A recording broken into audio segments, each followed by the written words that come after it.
Barcelona zum Rennen 5 der Saison 2001. Hier im Fahrerlager fragt man sich, hat Ferrari das Tief überwunden? Kann BMW Williams so stark weitermachen wie im letzten Rennen? Es ist ein königliches Rennen hier in Barcelona. Murray Walker and the team introduce live coverage from Barcelona. It's the Formula One Spanish Grand Prix.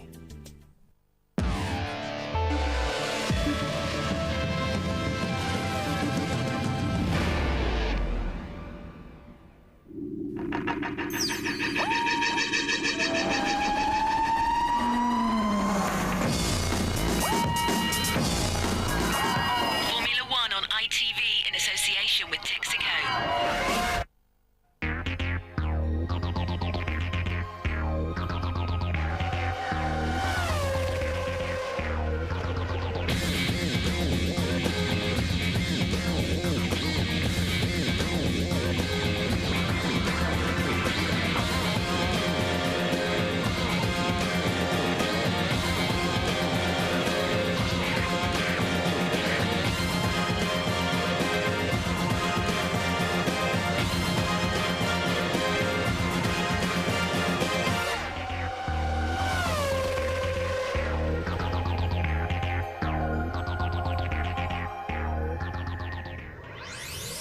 Feels like the sunshine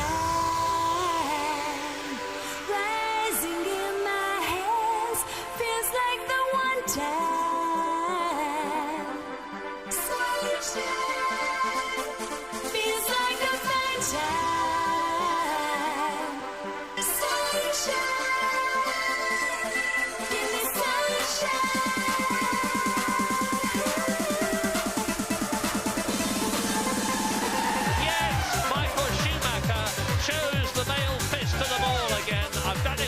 I've done it again. I am faster.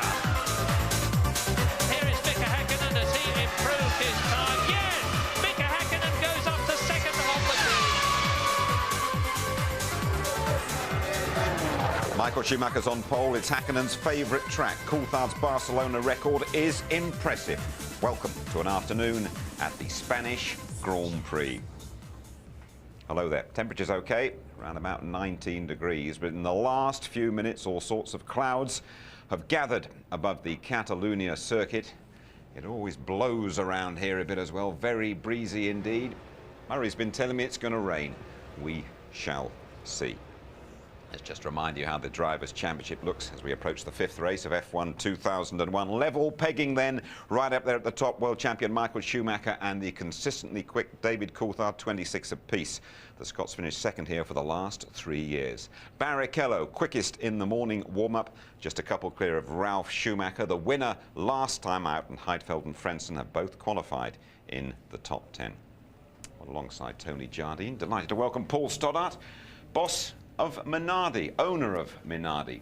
People tell me you must be crackers buying that team. Sometimes I wonder why, Jim, but no. I mean, it was a business decision, and Formula One's where we want to be. I think it's still going places, and we're sort of effectively 1/12 of it, and I'm pretty pleased about that. How have you enjoyed your season so far? It's been great. I mean, against all the odds we got to Melbourne, a lot of people thought we wouldn't. At times, I suppose, we thought we wouldn't as well, but we made it. Fernando, real star.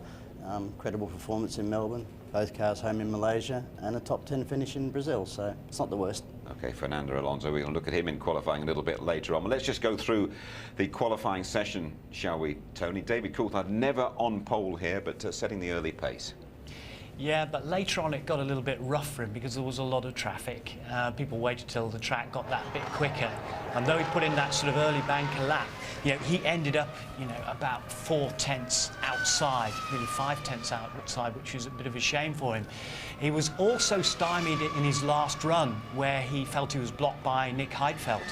Heidfeld was giving a bit of a tit for tat, actually, because he felt that he'd been blocked by David Coulthard earlier on. But it does mean second row for him, so he's going to have to put in a rocket start with his launch control if he uses it. We'll talk about that traction control in a few minutes' time. Last to emerge in the session, Michael Schumacher, and he produced a time that nobody really looked like catching. I think it's fascinating because 2 years ago here he said, let's get this race over with, because the Ferrari was so imbalanced. Aerodynamically it was not good in these long, fast curves that you have in Barcelona. Now this car is superb. I mean, they've been practicing pit stops since 7:30 this morning. They've been working very, very hard to get the car really, really accurate. He shaved off 4/10 off Coulthard's time first time around. Then he came out and did a further 2/10. He always had something up his sleeve. And then he saved tyres as well. And he only did 8 of his 12 allocated laps in qualifying, so they're ready for the race with their tyres. Häkkänen's won here for the last 3 years. He was part of a cavalry charge right at the end that put him on the front row. But you see with Mika Häkkinen, as the car improves, as the season gets on and they know more about, you know, how to convert the aerodynamics, how to make the tyres work, the new softer tyres work properly. Right up at the last minute, he'd made these fractions of improvements. And I just think he's going to get better all season long. And he very, very nearly captured pole position from Michael Schumacher. Paul, what about your man, Fernando Alonso, 19, youngest on the grid, and he's got ahead of the Benettons and the Jaguar as well. And not for the first time either, Jim. I mean, he really is going to go somewhere. That lap yesterday, it was, you know, it was an absolute stunner. And with performances like that, we've got ourselves a star. And he said he's never driven a single lap like it. No, I think, you know, as I said before, it was him, not the car. It really, really was a stunning lap. Good. OK, Tony, take us through the grid. Well, Michael Schumacher says we're back where we want to be, so he's on pole position. And going for 4 in a row, Mika Häkkinen in the McLaren.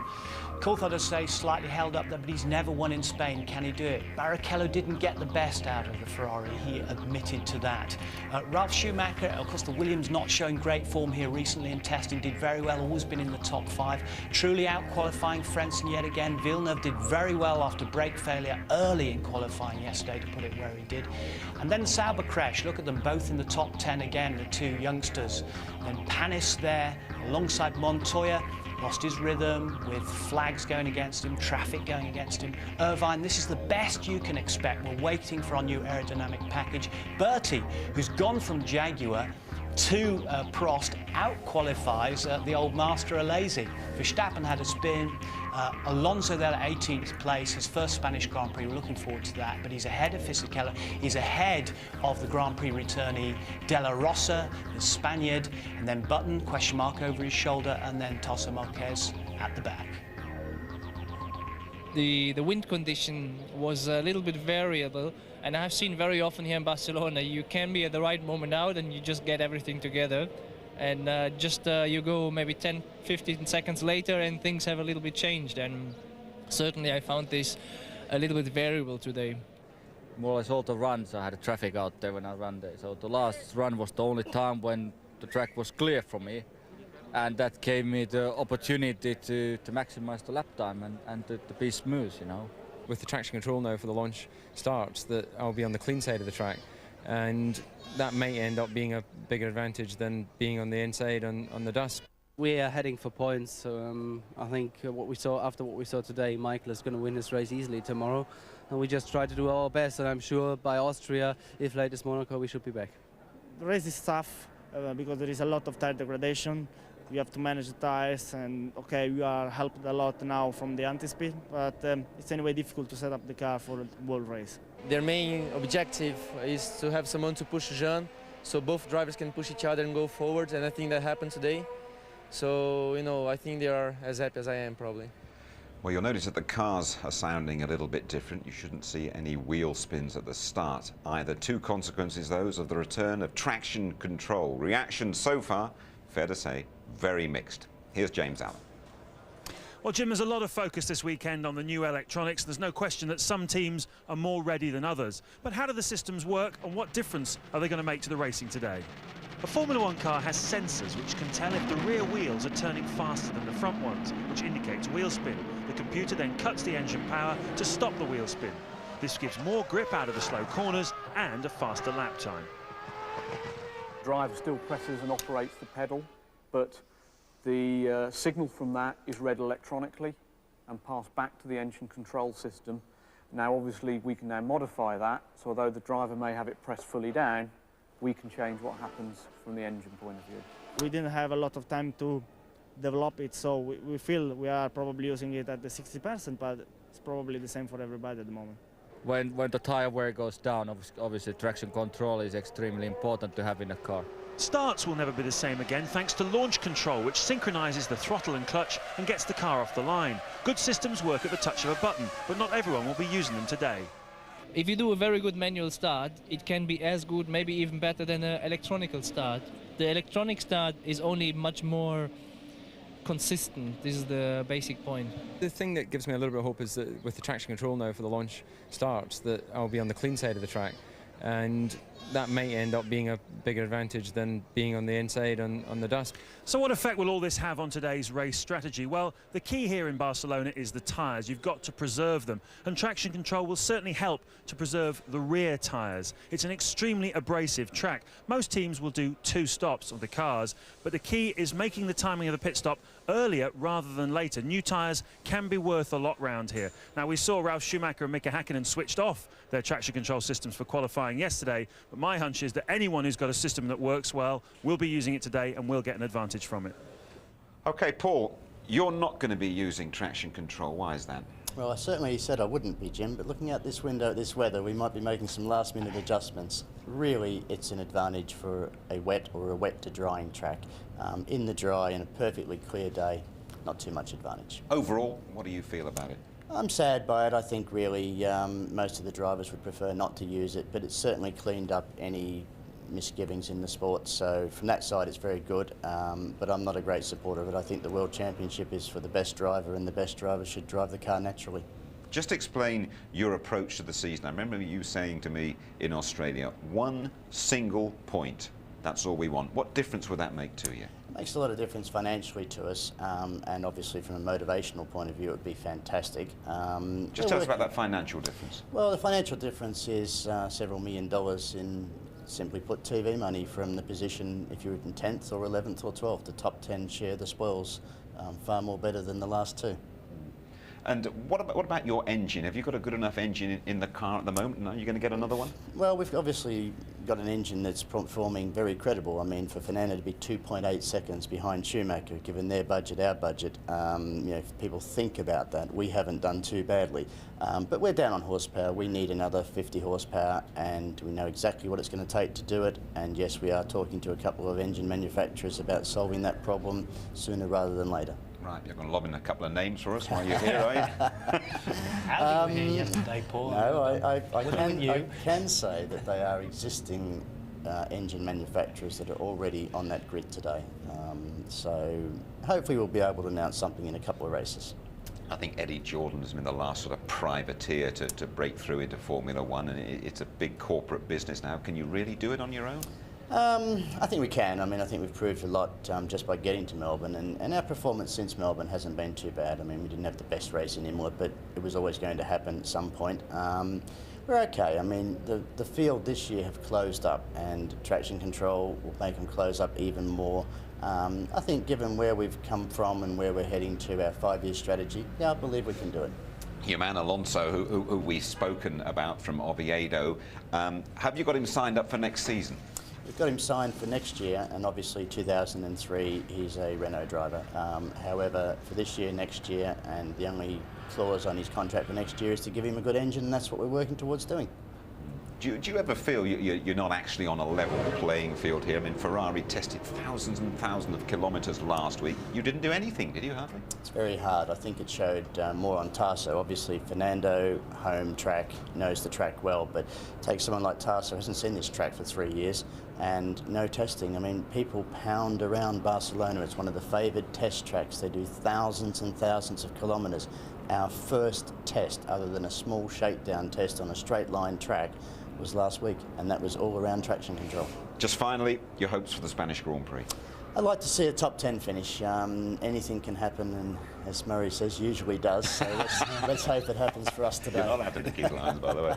Good, Paul, thanks very much for joining us. Good luck in the race today. Thanks, Jim. Right, and let's drive you, shall we, 3 miles around the circuit to Catalunya. It's been the home of the Spanish Grand Prix since Nigel Mansell won here 10 years ago. A flying lap then, and Martin Brundle is on board with the Barcelona boy, Pedro de la Rosa. On board the Jaguar then, here in Barcelona. Let's take a look. The long, gently undulating straight down towards turn 1. 190 miles an hour. Move to the middle. It's slightly less bumpy, but be on the left-hand side, and you can brake amazingly late for some reason. Down to just 75. Try to catch the curb on the inside. De La Rosa just missing it there, and you're into turn 3. You should be able to take this almost flat out. Oh, and the Pussycat wagging its tail. Now he needs to move to the white line on the outside, ready for turn 4. 175 just before braking. 75 through the middle. Tends to be a little bit of bouncing and bumping through there. He's working hard on the steering wheel and catapult down into turn 5. Brakes slightly earlier because of the downhill. Once again, not quite connecting up with that apex. A long sweeping left-hander then. Try to straighten it out as you go into the foot of the hill for 7. You can hear the misfiring as the traction control cuts in. Up the hill, 155 Campsa. 135 through the middle. Look for the curb on the outside and gently take the car over to the right-hand side. Over 180 miles an hour once again. Brake very late. You've got to shift down 5 gears. Just 50 through the apex. Try to stay to the inside. Once again, the traction control helping the car launch towards turn 11. 60 through the centre. You can't get on the throttle as early as you want. You have to be patient. It's too bumpy initially. Now a sweeping right-hander through 12. A big confidence lift there for De La Rosa. And the final great corner. 135 through the middle. Very heavy on the steering. Not much space on the exit. Over the start-finish line now. Just over half an hour to go to the start of the Spanish Grand Prix. There is rain coming in from the hills, and look at those flags swirling around. It's going to be very interesting indeed if that rain arrives within the next half an hour. Okay, now it's time to enjoy an in-depth conversation with one of the great British stalwarts of Grand Prix racing. You'd have seen him many times staring at the timing screens. This weekend he has spoken to us at length for the first time. Yeah, Murray has got his man.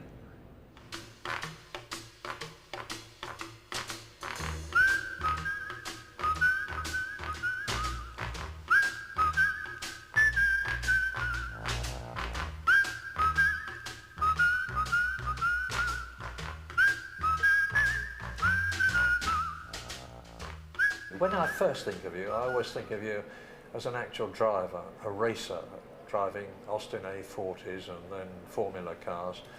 But you moved to become what I can best describe as a wheeler dealer, a buyer and seller. Is that because, were you driven to that, or do you? No, not at all. I was very unsuccessful and dangerous in racing cars. I did very few races. I had no money, so I thought I'll work very hard for a year or two, buying and selling racing cars, because at that time England was, and very much still is, the centre of many, many racing cars and components for them, engines, etc. So I had contacts. The Europeans I raced with didn't. They looked to me to help them supply everything, which I did. Made some good money, but someone called Piers Courage got in my ear when I had a little bit of money in the bank and persuaded me to buy a car for him.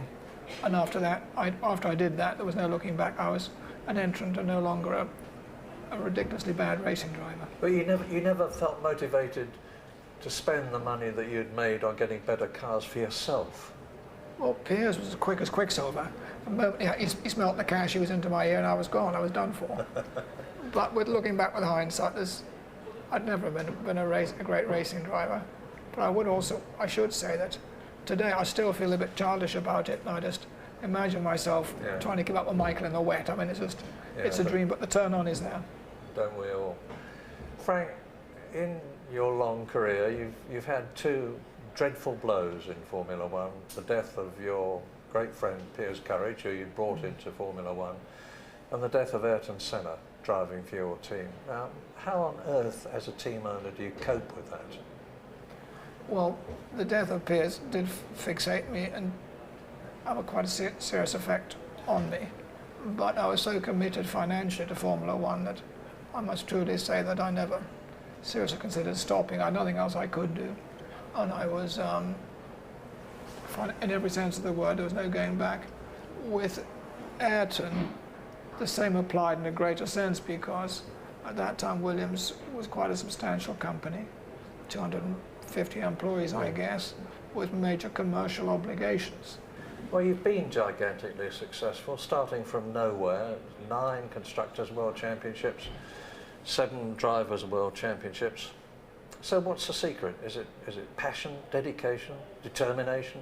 Well, I would say, without being too modest, that I really am a very small cog in a pretty large wheel. And I have this partner called Patrick Head, who unfortunately is much cleverer than me. It really upsets me sometimes.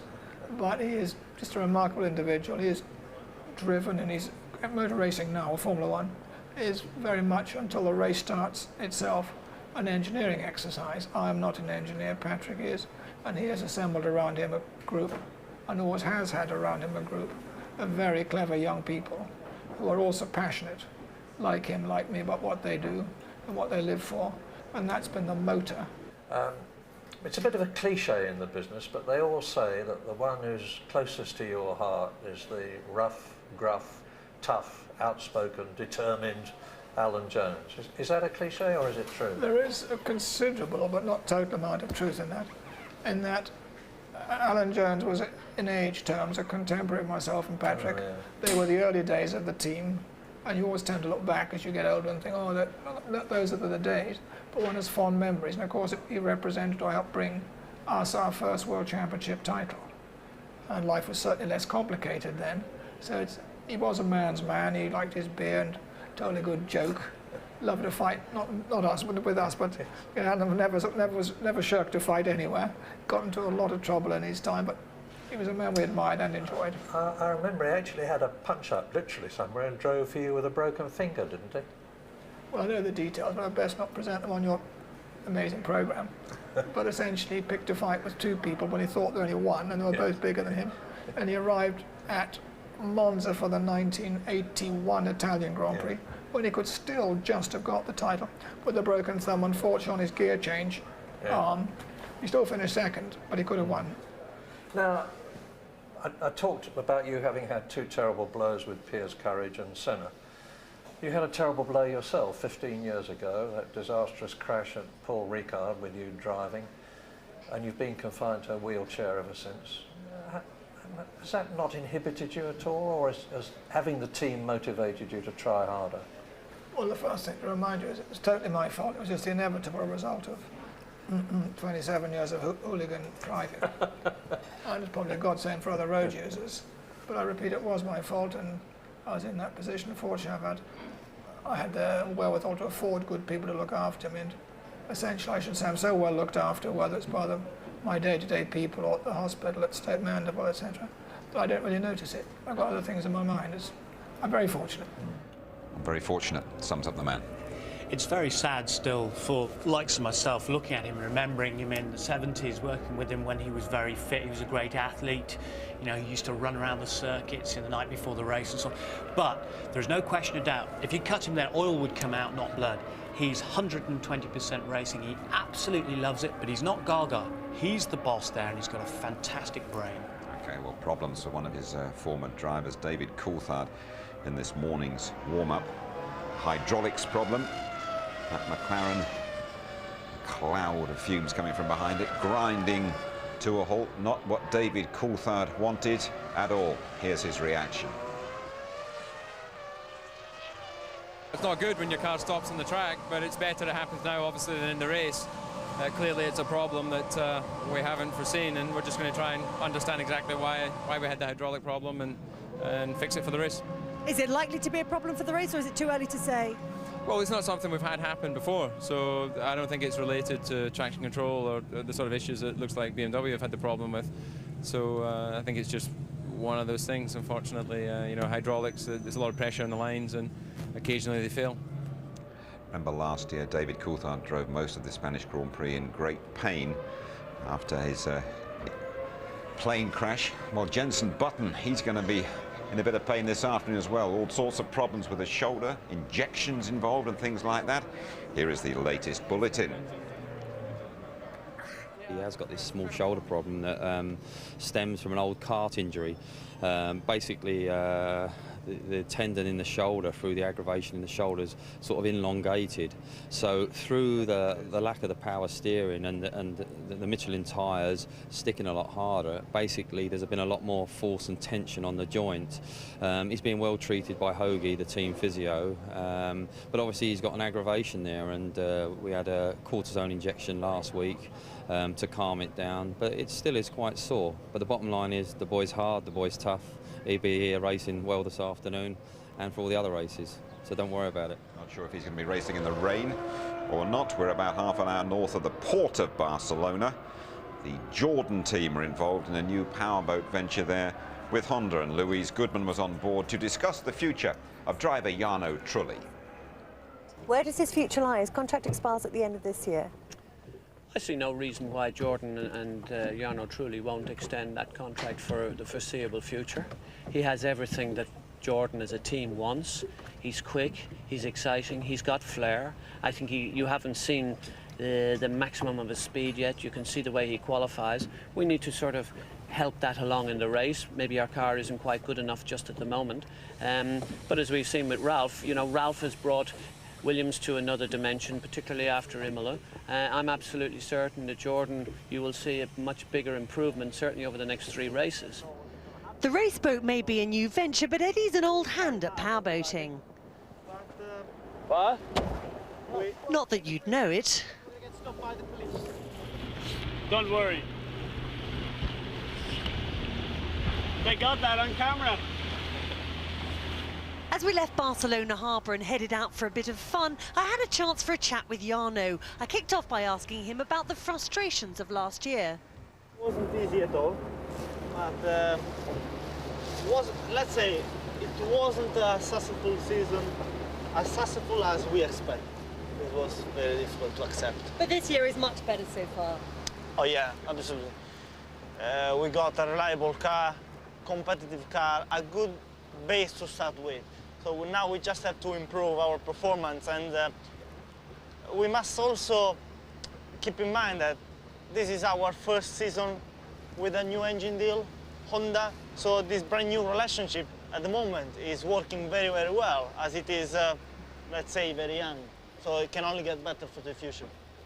How do you feel? I'm curious to know how you feel when you see people like Jenson Button last year, Kimi Räikkönen this year, guys who've come straight from Formula 3 into Formula 1. There's been such a fuss. I mean, you did that a few years ago, didn't you? How Yes, do you feel when you look at them? I did that, but I look at them and say that they were... I think I was very lucky to get to Formula 1, but I can say that they were luckier than me because they got straight into a competitive cars. But it's always good to see young, new drivers coming in Formula 1 because, as I always thought, go-kart is very important.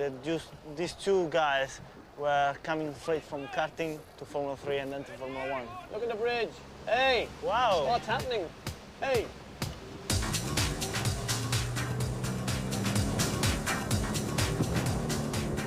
Hey, oh, are you sure about this machine? Do you like those? No. Does he look as if he likes them? Sliding further and further down in his seat. What should be doing? You should be standing up. No! When you race in a powerboat, you stand up because then you can take the pressure in your knees. Go on, give it a go. Hold on there. No.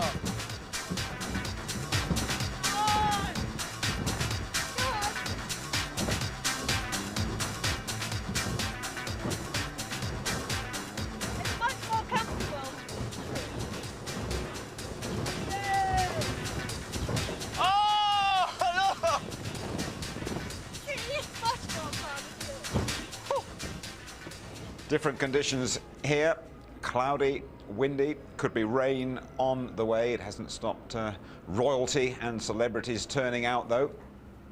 King Juan Carlos, Martin Brundle took him for a spin a couple of seasons ago with Eddie Jordan. Michael Douglas and Catherine Zeta-Jones are here as well.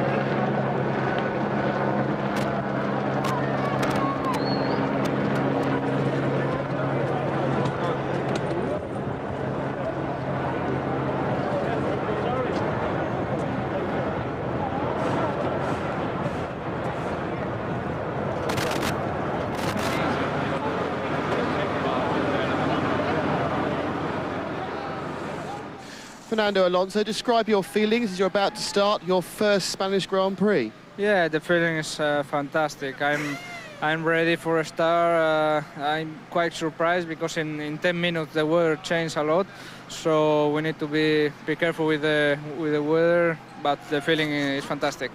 And will you get off the line okay? Does the launch control work?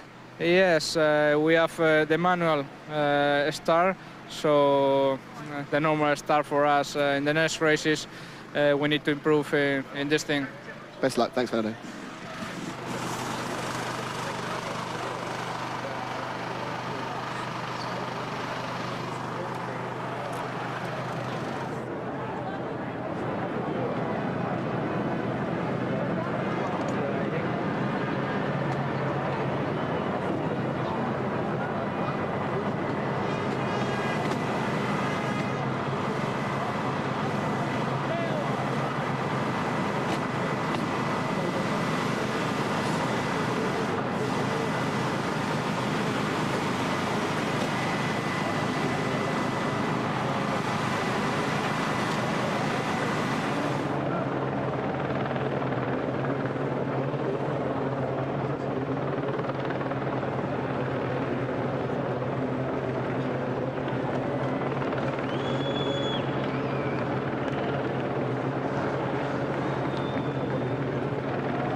You're back with us in Barcelona. The motor racing world was shocked and saddened by the death of Michele Alboreto.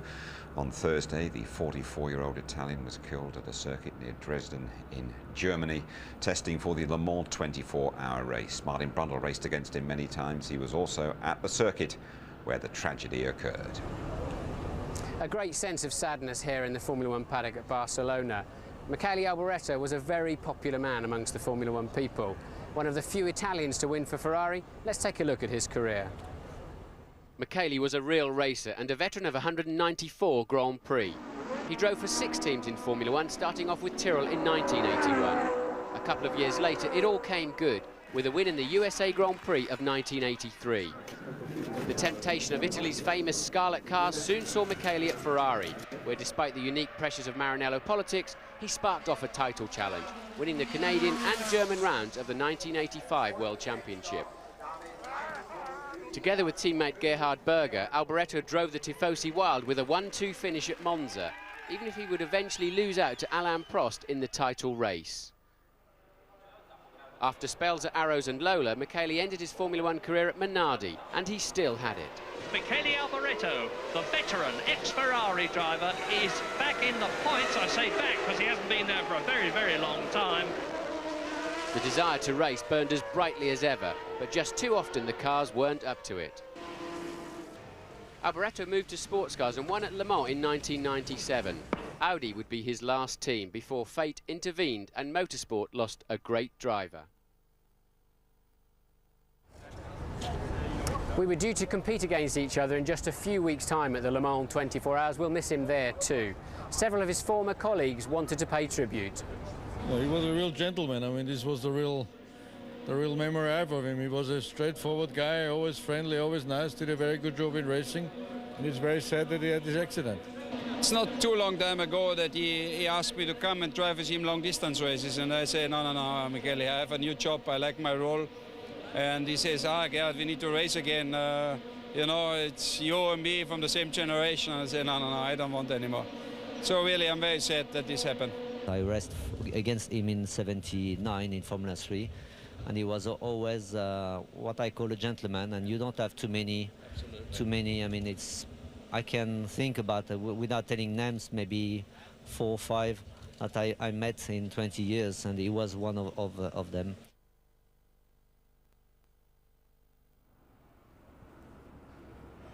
Michele Alboreto, remembered by fans today at the Catalunya circuit. Well, it's 50 years since the first Spanish Grand Prix. It's fair to say the race has moved about a bit, but it has provided rich pickings for British drivers and for British teams as well. The Spanish Grand Prix is one of the oldest races in the Formula One series, and it's been held at no less than 5 different circuits to give us some truly memorable races. None more so than James Hunt's first ever win for McLaren in 1976, his championship year. He won the race at Jarama near Madrid, only to be disqualified because his car was just a few millimetres too wide. 5 years later, in 1981, the last time the race was held at Jarama, it was one of the closest and most dramatic Grand Prix finishes of all time. Gilles Villeneuve's turbo Ferrari was slow on the corners and he held everyone up. But its greater power blew them away on the straights and he won with 1.2 seconds, covering the first 5 home.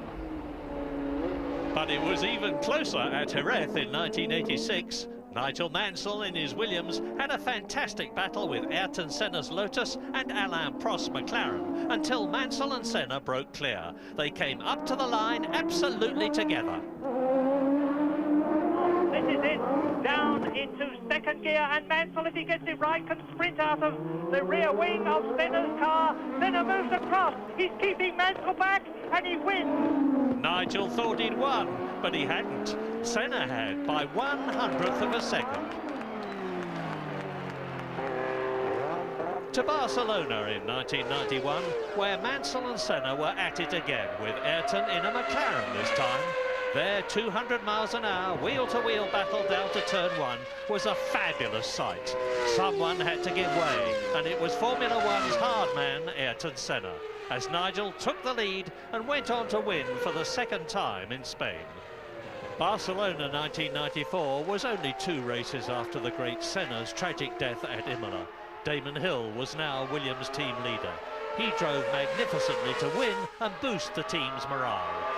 This is it. He is now dropping down the final descent to the final corner of the Spanish Grand Prix, which Damon Hill wins. But Michael Schumacher's drive was equally impressive. Jammed in 5th gear, he finished an incredible 2nd. I've seen some masterly drives in my time, but none better than Schumacher's in the 1996 race. In awful weather, he made the rest look like amateurs as he drove away to win his first race for Ferrari by 45 seconds. And Michael Schumacher wins the Spanish Grand Prix after an absolutely superlative drive. It was one of the greatest wet weather drives of all time.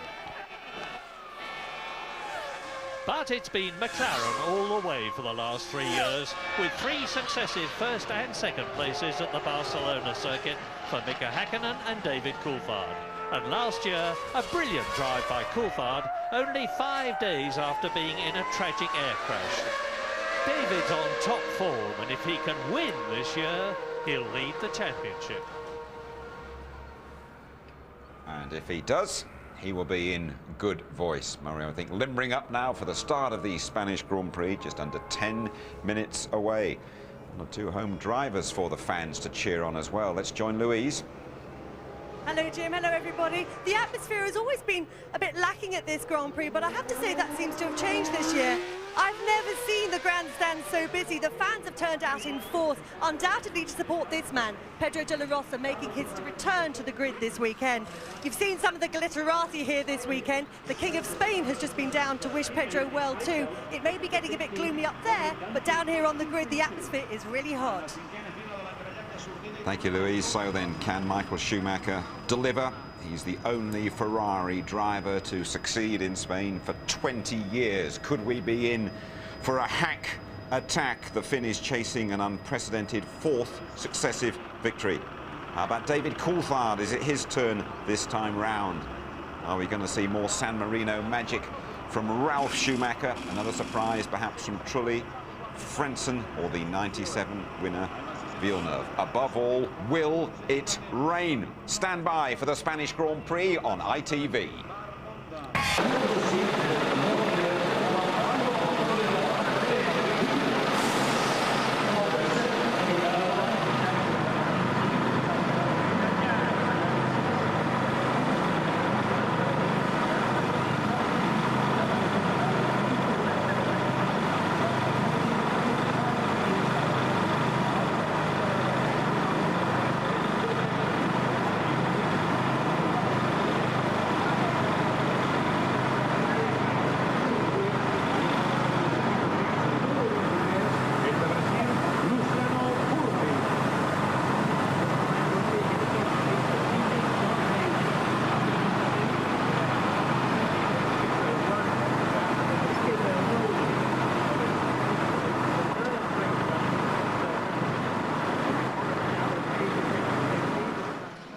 Ron Dennis, the first start of a new era. How do you feel it's going to go for the whole grid?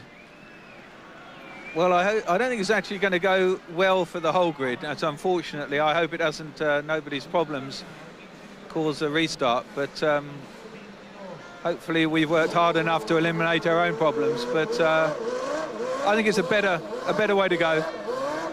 You must be pleased. Do you feel this is the first time there's been a level playing field for some time? Let's say I'm happier at this race than I was at the last. Ron, thanks very much.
You're about to see the fifth round of the 2001 Formula One World Championship, the Spanish Grand Prix at Barcelona's Catalunya circuit. 65 tiring laps over the next hour and a half, described by Martin Brundle and Murray Walker. Now then, Murray, I can't argue with your wet weather forecast at the moment.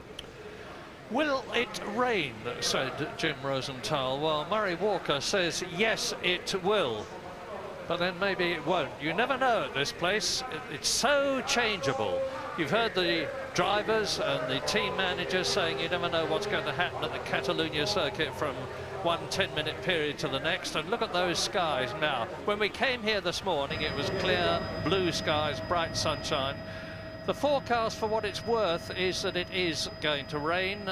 And if it does, of course, this will be a terrific bonus for the people who are using traction control. You've heard a lot about that. You assume that they're all using it. Well, they're not necessarily.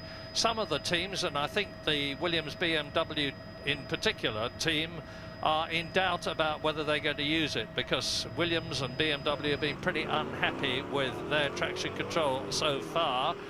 We know that Mika Häkkinen hardly used it at all for his sensational lap, which gave him second position on the grid at the end of the qualifying period yesterday. We know that Michael Schumacher and Rubens Barrichello are pretty happy with their system, but it really is a journey into the unknown now. Yes, I'm expecting some problems on the start today, Murray. Just watching the drivers at the end of the pit lane as they've been trying to get to grips with the new systems through the weekend, they've certainly, some of them, been struggling. Mostly the guys actually in the second half of the grids, but the Ferrari system seems to need... Sorry, I'm a little bit out of breath, I've just run a long way. The Ferrari system seems to need a long time. It's quite a long process they go through, but the cars are getting away well. But it surprised me to see Michael Schumacher finding the need to stop at the end of the pit lane when coming to the grid to do yet another practice start. And he's done it so many times too in the qualifying and the practice days. And you put a lot of energy through the transmission drive shafts and that, so you need to be a little bit careful, especially with the clutch, of course. But the other thing, Murray, is that in practice there was a problem with the weighbridge, it seems, and a lot of the cars were coming in at over 10 kilos overweight, which is about 3.5 tenths of a second around this racetrack. And it seems to me that those that were weighed were able to take 10 kilos of lead out, and others weren't. So I think the grid probably doesn't fully represent the speed of some of the cars. So the first four, I think, are going to be very close. Well, we will, as ever, see. But at the present moment, it would seem that most of them are going to use what they call launch control, where in effect the driver presses a button and the system takes over at the start and blasts him off towards the first corner. 14 corners on the circuit. Michael Schumacher there is a double winner. You saw earlier on his incredible win at Barcelona in '96 when it was wet. He won the previous year for Benetton. Look at that, you see. That hill is just over my left shoulder, and those clouds are getting lower and lower. And when this race starts, if rain comes down and damps the circuit, they are on what we still call slick tyres, although they're grooved tyres these days to put less rubber on the road. There you are. You can see Mika Häkkinen's tyres, or you could just a moment ago. Mika Häkkinen has won this race for the last 3 years. David Coulthard has been second. There he is for the last 3 years. It's very much a McLaren circuit. They were dominated by Ferrari for the first 2 races this year in Australia and Malaysia. They made their comeback in Brazil, and Ferrari and McLaren are very, very close. There is Spain's man, Fernando Alonso, in the European Minardi.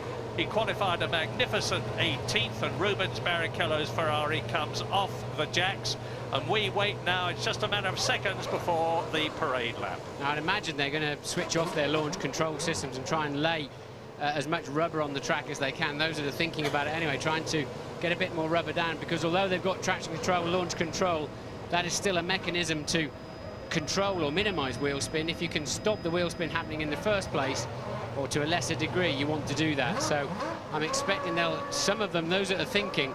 And Coulthard's got a problem. Coulthard is not moving. Oh, now this means that David Coulthard, if all the others get past him and David Coulthard doesn't start, it means that he will have to start from the back of the grid. And this is the man who, with Michael Schumacher, is leading the World Championship. Drama, to put it very mildly indeed, and just about the worst thing that David could have hoped to happen. Well, he wouldn't have hoped it would happen. It's really, really bad news for the McLaren driver. Yes, and the team would not be allowed onto the grid to start him up until the whole pack had gone past, so Coulthard will start from the very back of the grid. And after all that work, all the testing, practice, qualifying, it's all been wasted. Now, there was a ruling, Martin, that if they could get their position back safely by the end of this parade lap, they could adopt it. No, not if you've fallen completely to the back of the field. If you get away slowly, Murray, and you're in the pack still, you can resume your normal grid position, but not if the whole pack has gone past you. Well, of one thing you can be sure, David Coulthard is a fighter. He's not going to take this line down. He's going to come up behind Tarso Marquez in the European Minardi, who was due to start last. And then he'll have to get past Jenson Button, De La Rosa in the Jaguar, who's starting 20th on the grid. Fisichella, who is 19th and was very late out on the grid on the Benetton Renault, incidentally. And there's the yellow flags waving at the top left of the screen there. Coulthard clearly, as he put it in first gear ready for the dummy grid, if you like, to go round to the start proper. He has stalled the engine for whatever reason, and that's going to cost him dearly. It'll be difficult for him to get on the podium today. Points may still be a possibility because of the speed of the car that he's driving, but overtaking around here is a nightmare. Onto this very long pit straight, you can see now it's a 135-mile-an-hour corner, and you just can't follow closely enough to get a good run at the car in front of you. Now, what this is going to mean, a tremendous bonus for Ralf Schumacher, who is 5th on the grid in the Williams. There's David Coulthard coming up to take his position. And remember what an absolutely fantastic start Ralf Schumacher had in the last race of the year at San Marino, when he went into the lead by the first corner. Now, he's got a spare space in front of him.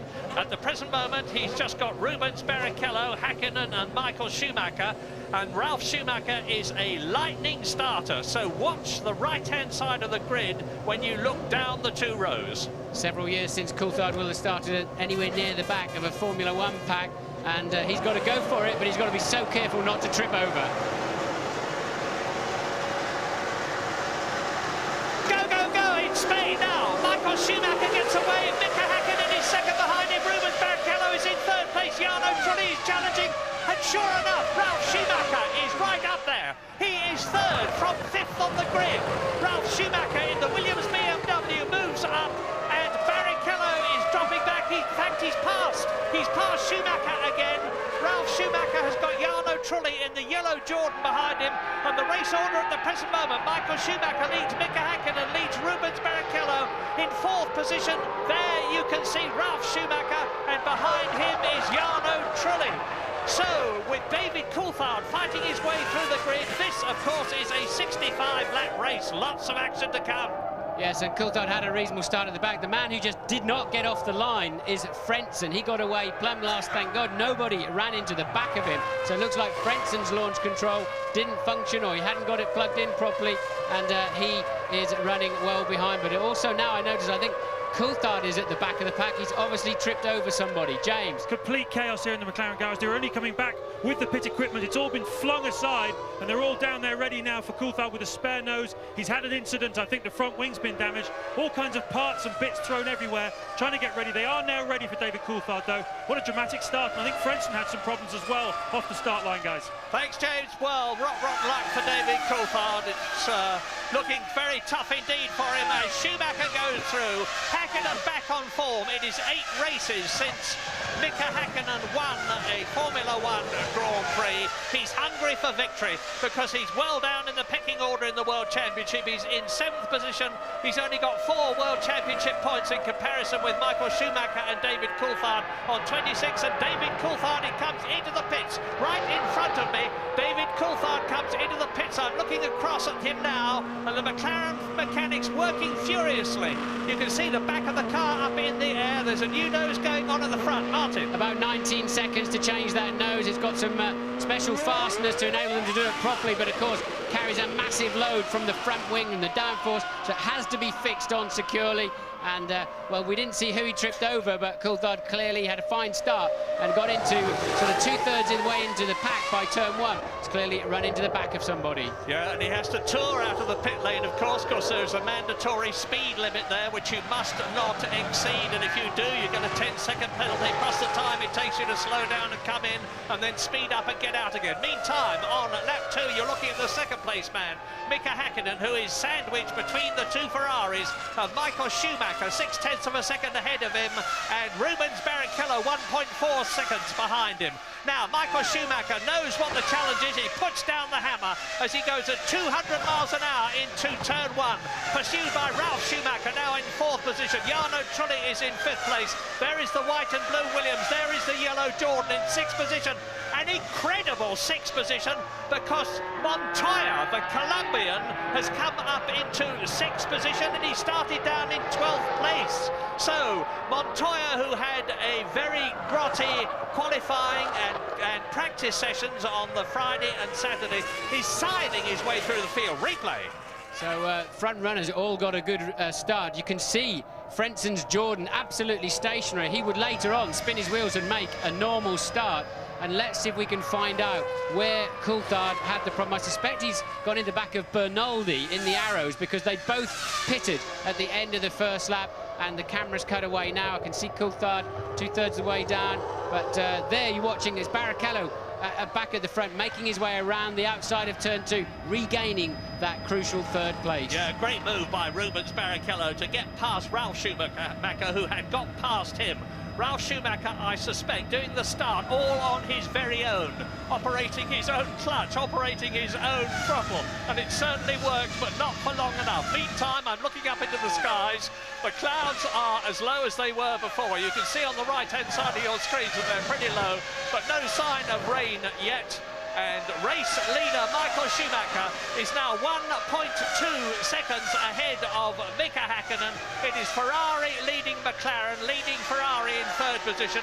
The Williams BMW on the top Michelin runner, because as ever this season, the entry is split between 2 tyre manufacturers, Bridgestone, who have got most of the cars, and Michelin, the French company, returning to Formula 1. And they won, of course, at the San Marino Grand Prix. Their top runner at the present moment, Ralf Schumacher in the Williams BMW. Montoya is in 6th position. And Montoya hungry for success. He led in Brazil magnificently after passing the man you're looking at now, Michael Schumacher, with a sensational move at the left-hander at the Senna S, only to be nerfed by Jos Verstappen out of the race. Well, a new fastest lap by David Coulthard, who's last in 22nd place. Some 55 seconds then is Coulthard behind Michael Schumacher, your current leader. And the front 3 cars, and this is going to be a 3-horse race now, the front 3 cars are all lapping virtually at the same speed last time around, and that suggests they're all on the same, roughly the same fuel strategy. Well, what we're expecting in this race, as you look at David Coulthard making his way up through the field, he hopes, and he was some 7 seconds behind Bernaldi in the Arrows, who is 21st. What we're expecting to happen is for most of the cars and drivers to have a 2-stop strategy. And if that is so, they will come in round about laps 26 and 41 in this 65-lap race. We're on lap 5 at the present moment, and things are going to start changing then. We're waiting to see if it does get wet, because as I said earlier on, traction control will benefit the people who've got it enormously, because it will cut wheel spin. Yes, and certainly as they get 10 or 15 laps into each of these dry stints, the traction control will be working overtime mode. Tyres go away very quickly here. So many high-speed corners. Strangely, the average lap speed here of about 125 miles an hour in the race is probably only the 10th or 11th fastest lap of the year that we have through the Grand Prix World. But the corners that are here are very, very long and take their toll on the tyres. Coulthard then another new fastest lap of the race, still very much at the tail end of the field. He's lapping 2 seconds a lap faster than the man immediately in front of him. You're watching Schumacher leading at the end of the 5th lap, with 60 laps still to go. Häkkinen 2nd, Barrichello 3rd. Now David Coulthard at the tail end of the field is lapping 2 seconds a lap faster than Bernaldi. He's 5 seconds behind him at the present moment, so in a couple of laps or so he's going to be on the tail of the Arrows and surging past it. And then he's got to tackle Tasso Marquez in the European Minardi. Yes, so Jenson Button having another miserable day so far, sadly, down in 19th place in the Benetton, already half a minute behind the race leader is Jenson, and really he's just going through a dismal period. 1/11th race distance, race order as you look at David Coulthard. Now you can see this is a replay. The front wing is totally missing off the... And look at it, tucked underneath. He's got somehow underneath the right-hand wheel. That was a replay. Of course, he's come in and had a new nose fitted, and he's now 3 seconds behind Bernaldi. We're on lap 6, which is 1/11th race distance. Michael Schumacher leading Häkkinen by 2 seconds. Barrichello is another 2 seconds behind him.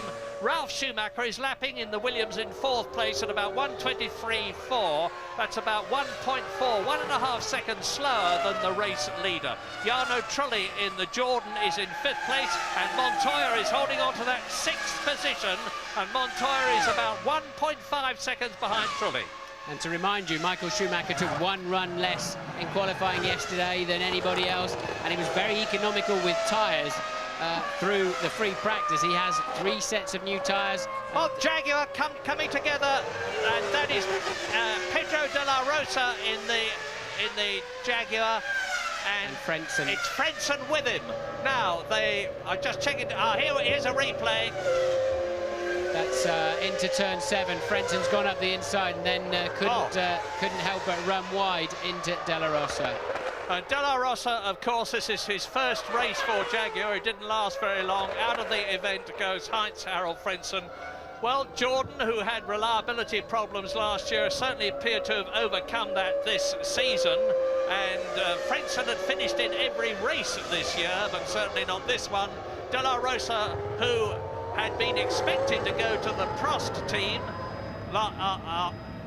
instead joined Jaguar, only for his race to retire on the 7th of the 65 laps. And you can see Michael Schumacher is in the lead, 2 seconds ahead of Mika Häkkinen, looking good. He's got the race under control at the present moment. And so it's on lap 8 out of 65. Schumacher leading Häkkinen by 2 seconds. Rubens Barrichello is another 2 seconds further back in 3rd place. Ralf Schumacher is still 3rd. Trulli is still 5th in the sole Jordan. And Montoya is still in 6th position as we go for a break.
Lap 9 out of 65 in Spain. De La Rosa and Frentzen have collided, are both out of the race. De La Rosa in the Jaguar and Frentzen in the Jordan.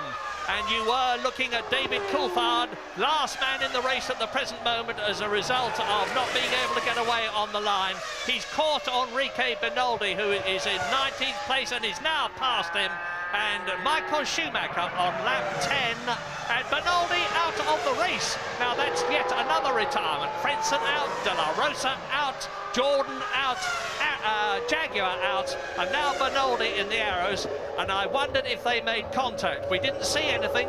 No, I think there's a technical problem for Benoldi on the side of the track, but it was significant. Coulthard caught him at 2 seconds a lap and then followed him for 3 laps until he broke down. So he's got his hands full coming through the grid. His next target is Tarso Marcus. That might be a bit easier down the straight. Then he'll be cruising up to Jenson Button. Meanwhile, up at the front, it's absolutely stationary at 1.8 second gap then. Mika Häkkinen very much keeping Michael Schumacher true and honest in these early stages of the Grand Prix, and that was new boy at Jaguar, Pedro de la Rosa, walking back. Mark Stewart, Jackie Stewart's son, in the mauve shirt there, looking at the monitor in the Jaguar garage, and Mika Häkkinen pursuing Michael Schumacher for all he is worth. The gap is staying, as Martin said, at a steady 2 seconds. Looks as though the Finn cannot do anything about the German at the present moment. Will the positions change when they come in for their pit stops for the first time? Who knows? Who knows also what sort of a strategy they are on. But at the present moment, it certainly looks as though Michael Schumacher has got the race by the throat. Here is David Coulthard. This is a replay. He's just passed Enrique Benoldi in the arrows. And there it is, and off he goes. So Benoldi pulls off the track. No drama there at all, except for him, of course, out of the race. So that's Frentzen retired, De La Rosa retired. Benoldi is out of the race. David Coulthard is making his way up through the field. He will rapidly catch Tarso Marquez in the Minardi, who is 18th. But David's got a very, very tall order indeed. He desperately needs to get into the points. I remind you, as you watch Jenson Button here, and he's with Alonso in the other Minardi now. This is very significant. Button, who's got a shoulder problem, as you saw earlier on, has got past the Minardi. It's Fisichella. So Fisichella scrapping with Alonso, 15th and 16th, but it's still a very significant situation. When did you last see a Minardi chasing a Benetton for all it's worth?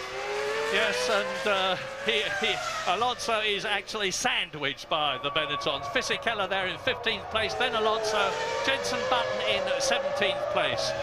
And Benetton, those of you who are wondering if they're ever going to get it right, the team that was so successful in 95 and 96 with Michael Schumacher, there is Jenson Button in the background. And news from Louise Goodman. Yes, I'm going to have a chat with Pedro de la Rosa. Pedro, a disastrous return to Formula One for you. Martin Brundle felt that was perhaps an avoidable accident. What was your view?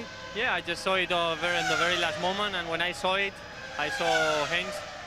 I had nowhere to go. It was too late. I just tried to let him space, but it was too late. I didn't see him until when I was turning in. Then I turned to let him room, but he just touched my rear wheel, and then I went off. Thanks, Pedro. Fernando Alonso, that we were talking about earlier on, putting up a very brave fight indeed. When you think of the budgets that Benetton, Renault and European Minardi have got, it's a fantastic drive already by the 19-year-old Spaniard, the youngest driver in Grand Prix racing. Yes, interestingly, of course, he is contracted to Flavio Briatore and Renault at what will become the Works Renault team. And at the moment, he's sandwiching the two Works cars, albeit they're running 15th, 16th and 17th. But Alonso, definitely a name you're going to hear a lot more of in the future. As you watch Mika Häkkinen approaching turn 1, and he's now on his 13th lap out of 65, pursuing Michael Schumacher, and it was marginally quicker than him on the last lap, but it hasn't made any real difference. The gap is still 2 seconds a lap. Michael Schumacher will, of course, know exactly what the score is. Excellent radio systems these days. I wonder what the strategies are. Maybe James Allen can tell us. Well, Murray, I'm down in the McLaren garage at the moment, and I'm expecting them to come in for the first stop around lap 23 to 25. But just looking through, last year, Mika Häkkinen took a little bit more fuel on board at the start and went as far as lap 26. The timing of the first stop absolutely crucial here, and I reckon there could be a bit of bluffing going on as well. You might see some mechanics coming out with the tyres, making it look as though they're ready to do a stop, try and make the opposition blink first, as Martin would put it, and then going back in again. It's absolutely key when you put the new tyres on here, and as soon as we start to see a driver with new tyres on going substantially quicker than he did before, then that's when everyone will dive in. Massive drama last year, of course. Michael Schumacher leading the race from Mika Häkkinen. He came in for his first pit stop and got the lollipop man who lifts the board to tell him that all is clear behind him. Moved it a bit too soon. Michael Schumacher blasted out of the pits, as he was perfectly entitled to do, and took with him Nigel Stepney, the English chief mechanic at the time, and damaged Stepney's leg. They had to put a substitute refueler in for Michael Schumacher, and he made a bit of a mess of it second time round. And there's news from Louise. Yes, I'm with Heinz-Harald Frentzen. Let's get the other side of the story. Heinz-Harald, Pedro said he didn't see you until it was too late. Is that how it appeared to you? I don't know which helmet he's wearing, if he's able to see on the side, but it was clearly my corner. I was on the inside, and with his front wheel he touched my rear wheel. Pretty obvious that that was my corner in this moment, but nevertheless a racing accident happened also because I didn't have a very good start. A rather unhappy Heinz-Harald Frentzen. Back to you, Murray. Yeah, pretty magnanimous Heinz-Harald Frentzen. It's a normal situation. It was his fault. No, don't be ridiculous. It wasn't his fault. You know, everybody says it was the other bloke's fault. So you're looking now, it's continuing at Fisichella in 15th position, being chased by Fernando Alonso, and they're pulling away from Jenson Button. I'm looking, and Alonso having a look at Fisichella. He's going for that 15th place. Quite understandably, the Spanish producer is favouring his Spanish countryman, and we're seeing a lot of Alonso. We're going to see a lot of this young man in the future too, because he is a very accomplished driver. And it's lap 15 now in Spain. Already 15 laps have gone by, 50 laps to go, including at least 2 pit stops for the majority of the contestants. Michael Schumacher, who's won here twice, he's been twice 3rd position here. He was 5th last year. I was saying that when he'd made his 2nd pit stop last year, the fueler was the new fueler after Stepney had been hurt, was a bit slow on the uptake, and then Michael Schumacher had a puncture problem as well, but in spite of that he finished in 5th position and got 2 World Championship points. Every point counts. He's 26 points at the present moment, and David Coulthard, who's sharing the lead with him, is now in 18th position. He's got past Tasso Marquez, and his next target is Jenson Button, followed by Alonso, followed by Fisichella. So that's going to be very interesting indeed when he closes up on them. Brilliant cat and mouse game going on at the front. Michael puts another new fastest lap in, and Mika immediately just cruises into the same lap time and just pegging that gap, still at 1.8 seconds, as you can now see on the bottom of your screen. And really, these two, we've seen this so many times before, haven't we? These two just slugging it out at the front. 2-car race. I mean, you can see the gap between them. 1.5 seconds, 1.7 seconds, 2 seconds. But they're pulling away all the time from Rubens Barrichello, the other Ferrari driver, who's holding his 3rd position. He is now 6.7 seconds behind Michael Schumacher, and about 8 seconds in front as we ride with now Jos Verstappen in the arrows. He is in 12th place, pursuing the gifted Kimi Raikkonen, the new young Finn, 21 years old, who is driving for Sauber, having come up straight up from Formula Renault. Now, down to turn 1, he's doing about 200 miles an hour as he backs off. The right, the left, it starts to climb now. Then he goes into the very, very long double 90. Turn 3, 4th gear, about 125 miles an hour. Then there's a bit of a straight before the end of the first sector of this 3-sector course into turn 4. And Verstappen goes into turn 4. We go into a break.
in the McLaren as Michael Schumacher now is cutting his way through the field. He's just lapped Tasso Marquez on lap 18 out of 65. Marquez in the European Minardi is last, and there goes Häkkinen through to lap him. Now, Häkkinen has closed up a bit on Michael Schumacher as a result of the German lapping the Brazilian. Yes, Michael's lost 9/10 of a second in the middle part of that lap. He'd previously put a couple of really hot laps in to build up to 2.3 second lead, now down to 1.6. And also Coulthard managed, Alonso made a pit stop. He's on a 3-stopper this afternoon. Coulthard then quite easily making his way past Fisichella. Next target, Luciano Berti in the Prost in 14th place. Coming up to 1/3 distance, Michael Schumacher leads the Spanish Grand Prix as in comes the Benetton for the first of its scheduled stops. Now, Jenson Button is now last in the race. Fisichella has been passed and has still got Tasso Marquez well behind him, and Alonso, and out goes Jenson Button. That's his first stop. It was on lap 19 out of 65. Schumacher leads Häkkinen by 1.5 seconds. Barrichello 6.3 seconds third. Ralf Schumacher in the Williams BMW is 14.14 seconds behind his brother. Fifth is Jarno Trulli. We hadn't seen Juan Pablo Montoya, the second Williams BMW driver, but he's very much in this race. He is in the points. He's yet to finish a Grand Prix, never mind score a World Championship point, and he will be desperately hoping that this is the time when he breaks his duck, scores a point. Over the line goes Schumacher. Fastest lap of the race so far, 1:21.832, well inside the previous lap record of 1:24.2. So he's broken the lap record by some 2.2 seconds. The result, no doubt, of the superior rubber, because both the Michelin and the Bridgestone companies are running softer compounds here than they would have had at that time. And here is the other European Minardi. It's Tasso Marquez. Now, Alonso has been in, so Marquez is clearly on a 3-stop strategy as well. Lap 20, coming up to 1/3 distance. Second, Mika Häkkinen, there he is. 3 times a winner. The last 3 years, in fact, 2000, 99 and 98, and his course, world champion in 1998 and 99. And he's chasing the current world champion, Michael Schumacher, and it is absolutely clear that McLaren have got their car right after the problems they had in Australia and Malaysia, the first 2 races of the year. And the people that were discounting Mika Häkkinen and saying he's passed it, well, it was so ludicrous that it was not even worth considering, but how wrong they were. Look, as Jarno Trulli now, 5th position in the yellow Jordan, has got Juan Pablo Montoya right on his gearbox. The Colombian is a real hard charger, and he is charging. Yes, we've seen Trulli locking up virtually every time we've caught a glimpse of him, and Montoya having a much stronger race than he has qualifying, in fact, than he has for a couple of Grand Prix now. So Montoya on a charge, and we know how aggressive he can be if he gets a half a chance of a pass. Yeah, Montoya, I remind you, started 12th on the grid.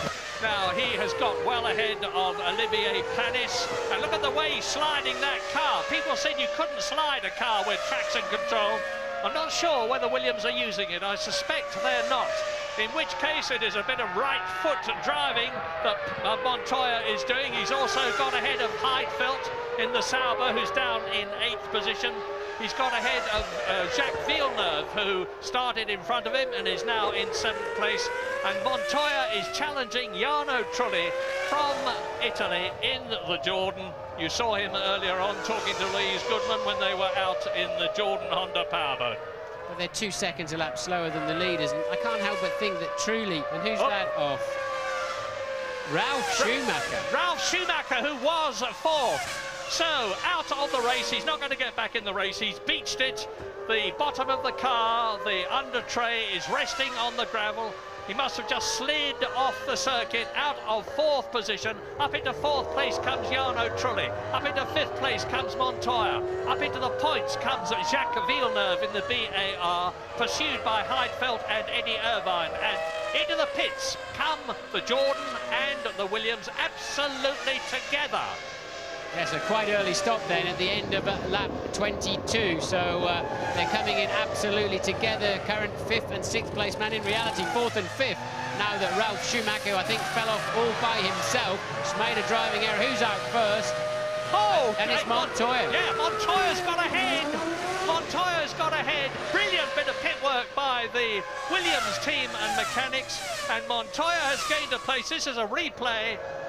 It's in the downshift, Murray. You brake very, very late into that corner. You get a huge weight transfer forwards. You've got to come down 5 gears, and suddenly you just snatch the rear wheels, and it's like a pendulum. As soon as the mass behind you gets to a certain angle, absolutely no amount of steering correction or whatever will bring it back, and Ralf then beached and out of the race. Fisichella in the Benetton, about to be engulfed by Michael Schumacher, race leader. 14th is lapped by 1st, and Mika Häkkinen is being held up because in front of Mika Häkkinen is the arrows there, you see, and he's passed it now, and now he has got to get past Fisichella in the Benetton as Michael Schumacher sprints away. The gap is still 1.8 seconds, or was at the end of the previous lap. They're on lap 23 out of 65. Yes, the problem you always have leading any motor race is if you're when you're coming through the back markers, you're tending to wake them up and alert them. I mean, we're barely a third into the race and they're being lapped, so then they're much more aware for the next man coming through. And where I can hear you saying is David Coulthard, the answer is that he's passed Fisichella. You saw that happen.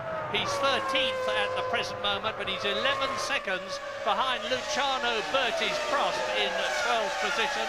He's lapping about 1.4 seconds a lap faster, so it's going to take him some time to catch him. And then he's got to get past Trulli and Alesi and Montoya and Raikkonen and Panis if he's to get into the points. But the good news for British enthusiasts and Jaguar enthusiasts is that Eddie Irvine is now in 6th position. Ferrari, into the pits comes Schumacher. Yep. Schumacher in the pits this time, an early stop, James. Yeah, bang on time, actually. We said lap 23, and this is exactly what he did last year. He stopped on 23, and Häkkinen stopped on 26. Watch how much fuel goes in. Should be about 7.6 seconds worth. That's a bang on target for a 2-stopper. The clock, I'm just waiting to see. Yes, about 8.2 seconds. I timed it 8.2, guys, so bang on target for a 2-stopper. Perhaps a reasonable amount of fuel for a middle stint. Let's wait and see what Häkkinen does. Yeah, let's, because Michael Schumacher rolls majestically out of the pit lane, gives it bags of welly as he crosses this line, which indicates that he is clear of the mandatory speed limit area and gets back into the race. A smile on the face of the McLaren people, because they know then that if they can do another 3 laps, let's say, or whatever they can do, suggest their car is carrying about 0.2 of a second more fuel than the Ferrari on the weight. So Villeneuve he was in 4th place at that time, making a good 8-second stop there. So Häkkinen now needs to pull out some Banzai, almost Schumacher-esque mid-race laps. Indeed he does, and the fastest lap we have so far is Schumacher, 1:21.832. Mark that. And Häkkinen leads the race. Michael Schumacher is 2nd, still ahead of Rubens Barrichello. Villeneuve is 4th, Heidfeld is up to 5th, Eddie Irvine is still 6th. Catch a load of that, 1:21.6 over the line then. A new lap record from Mika Häkkinen, and he's doing exactly what he has to do. You've got to wonder why he didn't push a bit harder earlier, because he wasn't in the dirty air of the Ferrari. He was holding station about 2 seconds behind. Now he's got to maximise whatever fuel load he's got in that car. Yeah, this is a classic bit of motor racing you are watching. Race leader goes in, new nose cone for the Benetton of Giancarlo Fisichella. He's had a coming together with something or other. He was down in 15th place, which means to say that Alonso, who fought him so hard, even though he's had a pit stop, will probably be back in front of him. Now, you remember that previous lap of Mika Häkkinen's 1:21.6. Let's see how this one stacks up. He's just done the fastest lap of the race. If he can keep it going like this, when he comes in to make his pit stop, which should be shorter than Michael Schumacher's by virtue of the fact he's got to take less fuel on, it's going to be very, very close indeed for the leadership of the Spanish Grand Prix. And not another clutch problem, surely, for the VAR. Remember, it was Villeneuve, wasn't it, getting parked in the pits. And this time around, Panis having some kind of a problem. Maybe just stalled it. Should be a computer-controlled anti-stall system on there that virtually prevents that. And it's Barrichello in this time around. From second position, because he got ahead of his teammate Michael Schumacher. The Ferrari mechanics already. Beautiful controlled stop. Now, Michael Schumacher's stop took 8.7 seconds. On go a set of new boots. The fuel filler is still in. Steps well back. No clock. Can't tell you what the time was, but it looked like a very good, clean stop to me. 121.1 for Michael Schumacher, using those brand new tyres I was starting to tell you about early in the race. He's been so smart this weekend. He's the only man with 3 new sets of tyres available. Some of the others, only 1 new set available to them. And now, at a crucial stage of the race, it's Michael, despite the fuel load, managing to pull out the stunningly quick times, and he's even quicker than Häkkinen's best efforts to close that gap right now. And he's 0.7 of a second faster than his teammate David Coulthard that you're watching now, who's clawed his way up to 11th in the race after having started 22nd. He crosses the line to complete his 25th lap into his 26th lap. And Michael Schumacher, the fastest man on the race. When Mika Häkkinen comes in, it is going to be dynamite. Who gets past the finish line first when Mika Häkkinen comes out of the pits? Will it be him? Will it be Michael Schumacher? The one who does will be the race leader. Be touch and go, because I don't think Michael's stop was particularly spectacular, but that 121.1 certainly was, and he's on another reasonable lap right now. I think he's had to pass a car through this middle part, so it's going to be very, very close. Depends on the quality of Häkkinen's in-lap, which we can't time, and of course the quality of the pit stop itself. But if I had to put my money on it, I would say Michael's still effectively just in the lead of this race. Coulthard up to 8th place, but mostly because there's been a spate of pit stops of cars in front of him, but making his way reasonably nicely through the pack. Yeah, David's had a stop, of course, but it wasn't his expected fuel stop early on in the race. He had that problem. And now Mika Häkkinen, here he is, closing up on tail-enders again, who will delay him a bit. This is lap 27. It's 2 laps since Michael Schumacher was in, and he is now in second place ahead of Rubens Barrichello as a result of the Brazilian stop. And Michael Schumacher is 23 seconds behind Häkkinen. It really is going to be close. McLaren pit stop this time around, and Häkkinen in the pit lane. James, are you there? Yes, so waiting for Mika Häkkinen. Now, of course, it's the opposite of Japan last year, folks, because McLaren know exactly how much fuel went into that Ferrari, so they know how long Michael will race for. They've got to get Mika out. In my view, he needed 25 seconds to be safe, so it's going to be very close indeed. The tyres he's putting on are not new. There's a delay getting the hose off. It's not a great stop by Häkkinen. And I'm looking for Michael Schumacher. There he goes over the line as Häkkinen is trundling out. Michael Schumacher, there he is in the background. You just saw him, he's retaken the lead. Michael Schumacher crosses the line and retakes the lead as Mika Häkkinen comes out of the pits. Now again in second position. So that searing lap that Schumacher put in has done the trick. Lap 28, race order. Michael Schumacher, 3 times world champion, leads the Spanish Grand Prix, which he's already won twice, from Mika Häkkinen and Rubens Barrichello. And up into 4th position, Juan Pablo Montoya in the Williams BMW, ahead of Jacques Villeneuve and Jarno Trulli. Yeah, Montoya having a great afternoon then, so he cleared Trulli in the pit stops, and I think when Villeneuve stopped a little bit later, Montoya's passed him too, so a genuine 4th place then now for Montoya. But Schumacher retains the lead. That double pull they had to take on the fuel hose, and his sprinting 1 minute 21.1 lap has enabled him to very much stay in the lead of this race. Like James, I wondered if McLaren might short fill Mika Häkkinen just to get himself track position, but maybe that would have been a bit of a false dawn anyway. And well, the cat and mouse game is back on. Yeah, it's very easy to make the decisions for somebody else when you haven't got the responsibility. I'm surprised too. It would have seemed a fairly sensible thing to do, but now Bertie in 14th position, who is now 2 places behind his teammate Jordan Lacey in his first race for Prost, is being caught to be lapped by race leader Michael Schumacher, and there in 2nd place Mika Häkkinen in the McLaren. And McLaren are coming out into the pit lane.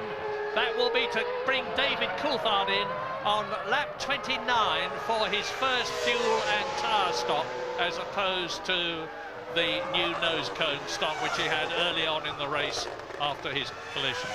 So Schumacher leads, it's lap 29, the gap is 2.5 seconds, which is as much as, if not slightly more than, it has been. Ferrari leads McLaren, leads Ferrari with Barrichello. Williams BMW in the points with Montoya. BAR in the points with Jacques Villeneuve, who's yet to finish in the points this year. And David Coulthard, you see, in the pits. Now, he came in 8th position, only 1.9 seconds ahead of Eddie Irvine, so the Jaguar will have got track position and moved up into that 8th place. Probably Kimi Raikkonen in his wheel tracks will have gone up as well. I'm waiting to see confirmation of that as they go past us. As Schumacher comes through to complete another lap, now closing up on Jos Verstappen in the other arrows, who is in 13th position, 80.6 seconds behind Michael Schumacher, immediately ahead of him on the track, which means to say that Michael Schumacher is some 3 miles effectively ahead of the arrows on the 30th out of 65 laps. Well, Mika Häkkinen really has got it now.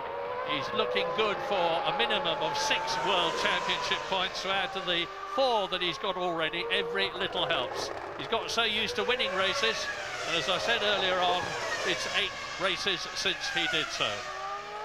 Yeah, so those new tyres that Michael's got up his sleeve give him an advantage for about the first 2 or 3 flying laps, and of course that's going to be critical as it's neck and neck between the Ferrari Michael Schumacher, McLaren of Mika Häkkinen. We'll be back shortly.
This is half distance at the Catalunya circuit for the Spanish Grand Prix, and you're looking at Michael Schumacher, who's just edging away from the car you're looking at now, that of Mika Häkkinen.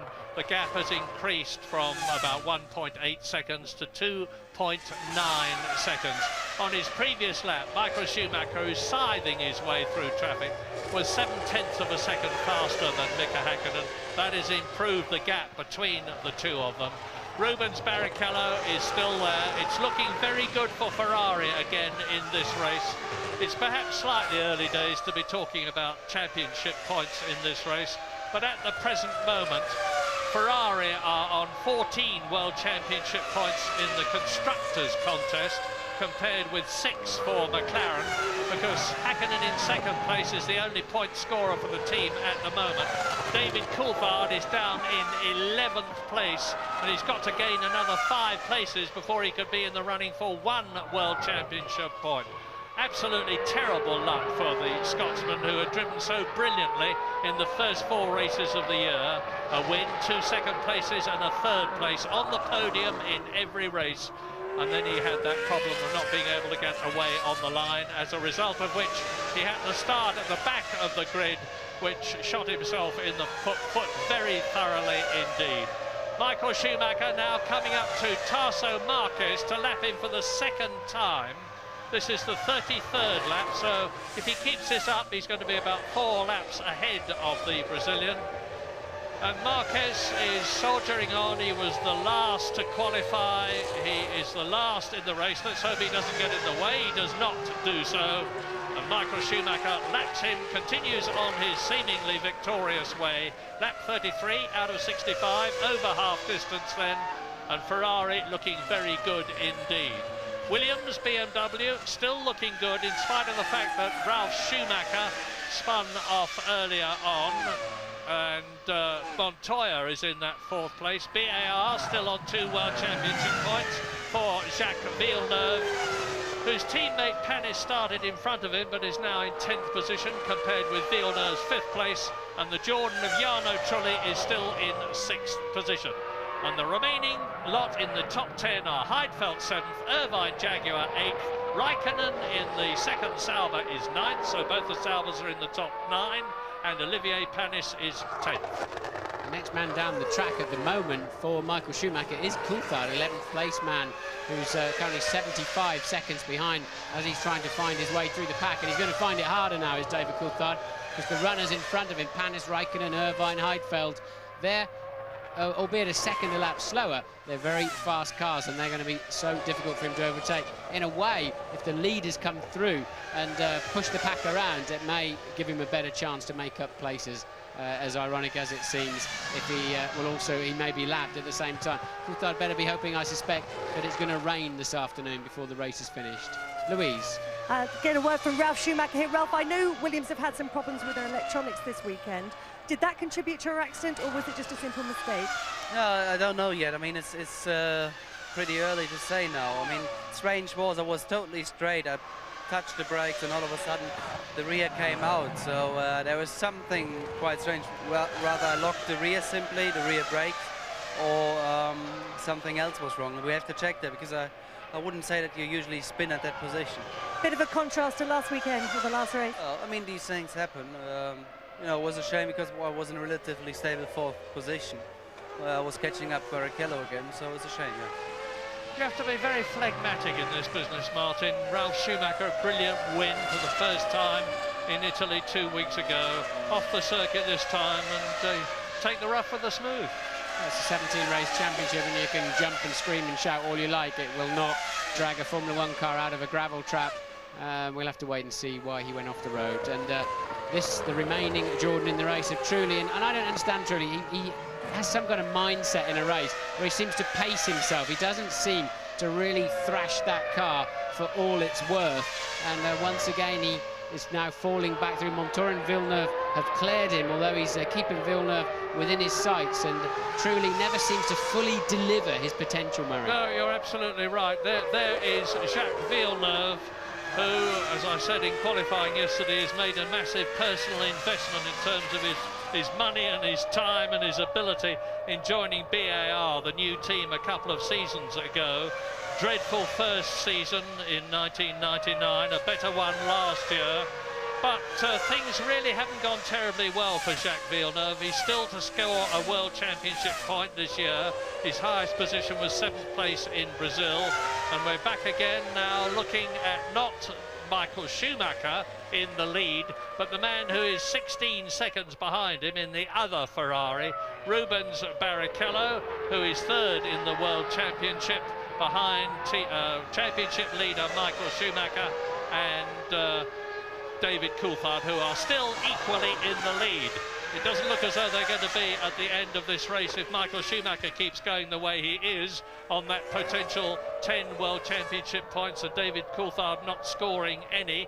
In which case, I'm just working out, no, Rubens Barrichello would not be able to move up into 2nd place, but he would only be a few points behind in that case. So, Michael Schumacher there, undoubtedly the best Grand Prix driver of the day, comes through to complete another lap. That is the end of his 36th lap into lap 37, 65 laps. He's pacing himself now because he's increasingly pulling away from Mika Häkkinen. On the previous lap, he increased the gap by just 0.2 of a second. Doesn't sound much, I know, but if you multiply 0.2 of a second by 65 laps, it comes to quite a few seconds at the end of the race.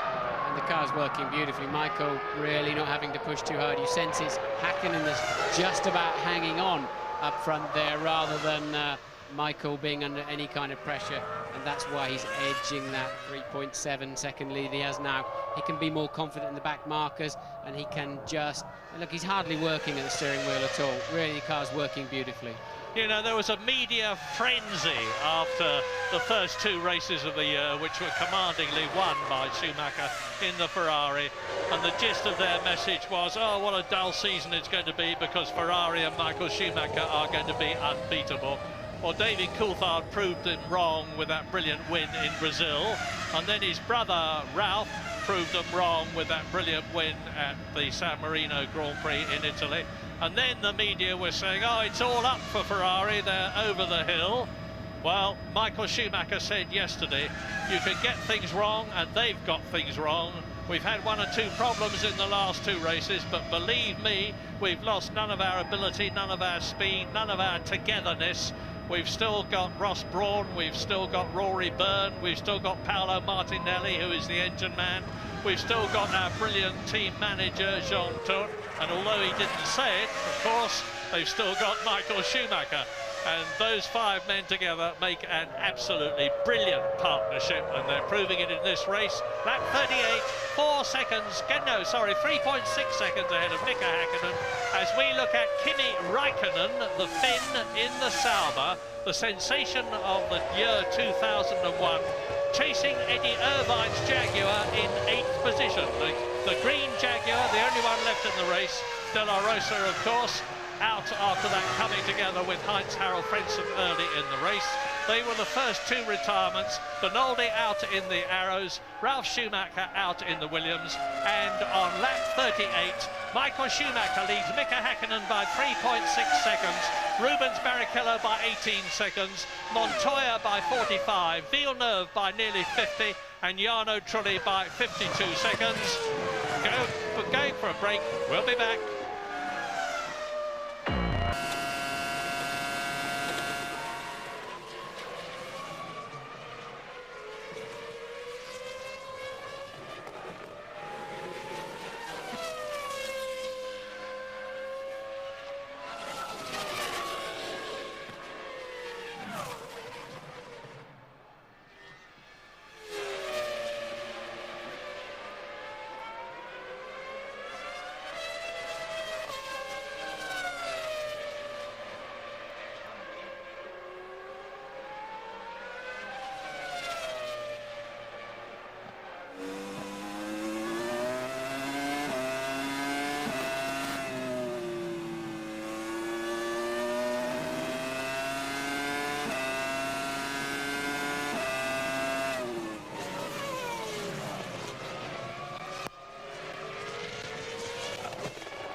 outskirts of Barcelona, Spain. It is lap 40 out of 65, just about 2/3 race distance.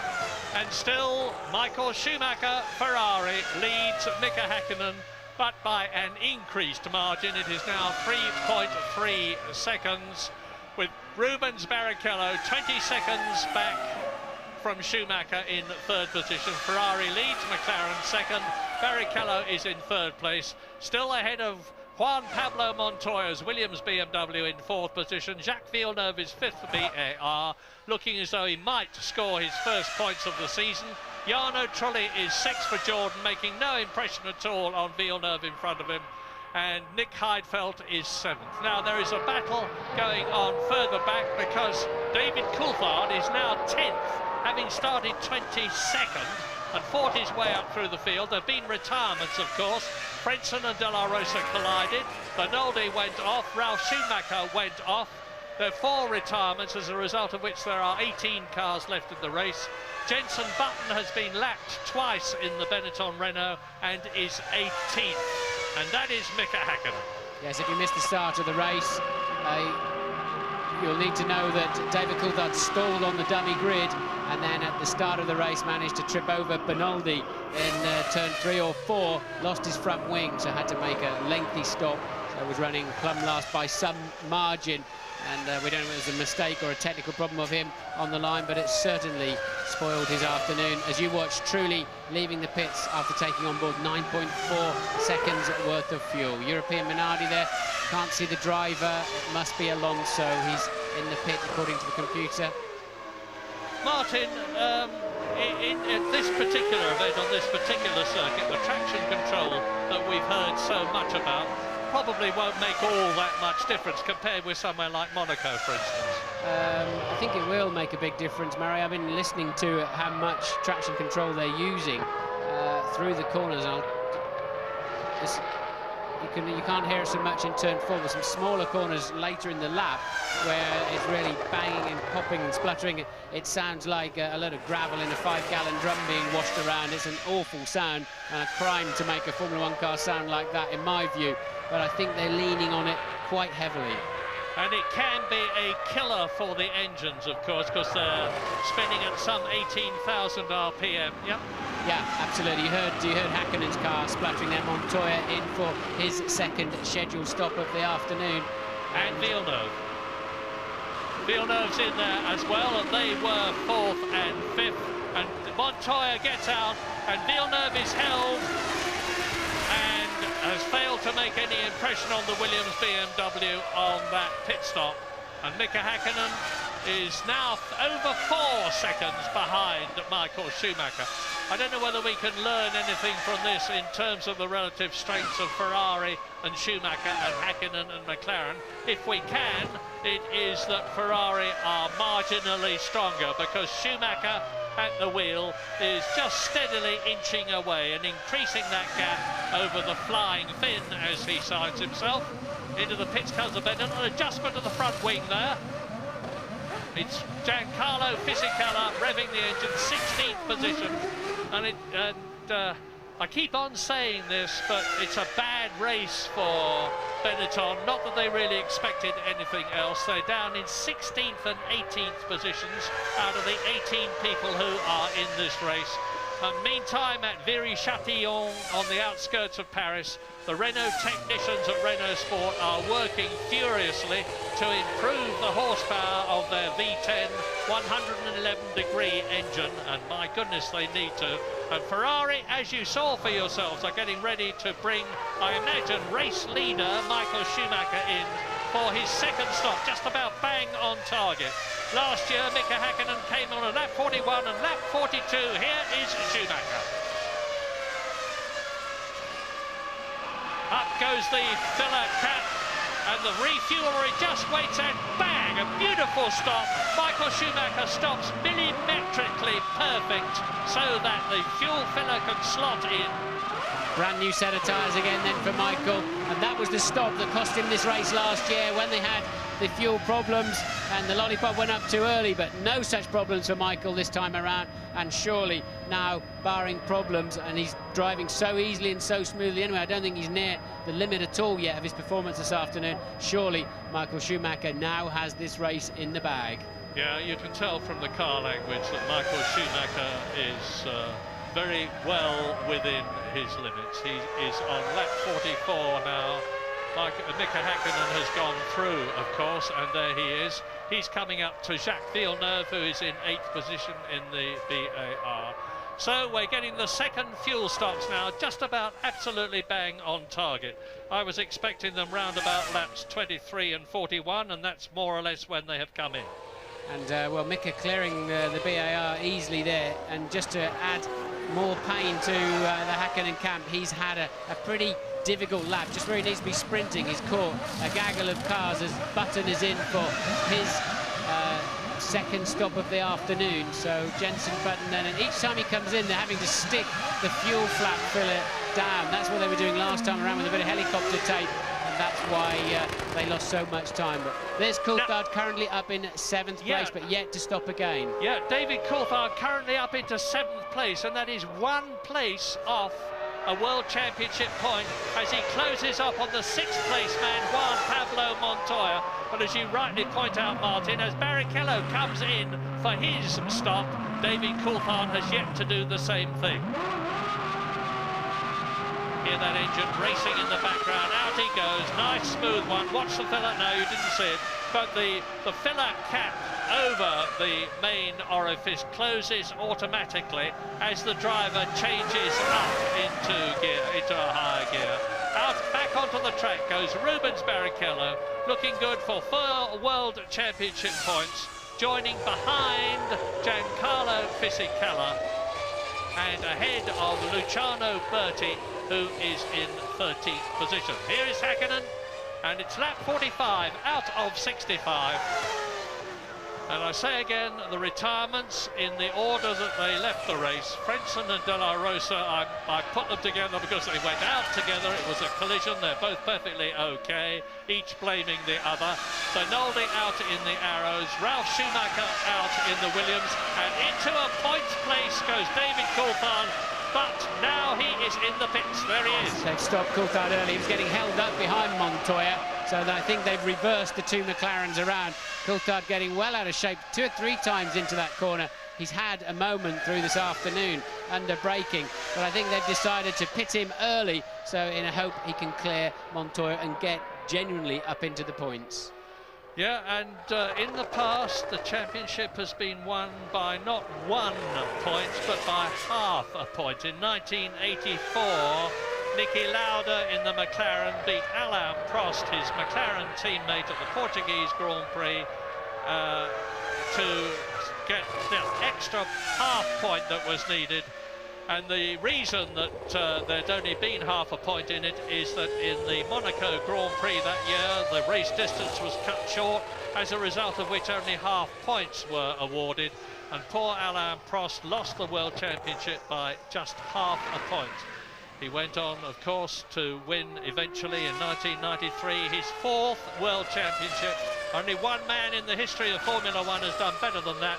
The great Juan Manuel Fangio, who won it 5 times for 4 different constructors. Lap 47, Mika Häkkinen, Michael Schumacher out in front, ahead of Rubens Barrichello. Eddie Irvine was up into 4th position in the Jaguar, but is now in the pits. Yes, Mika Häkkinen then is leading the race by 21.4 seconds, of course, yet to come in for a stop, so we know that to be around 25 seconds for a stop. He'll have to take on less fuel than Michael Schumacher. Of course, he needs less in this stop to get to the end of the race, but I don't see it being anything like enough. Häkkinen doesn't have the speed now, and clearly Michael cannot have any more pit stop problems. There's no way, there's nothing available, no tools available to McLaren now to springboard Häkkinen into the lead of this race.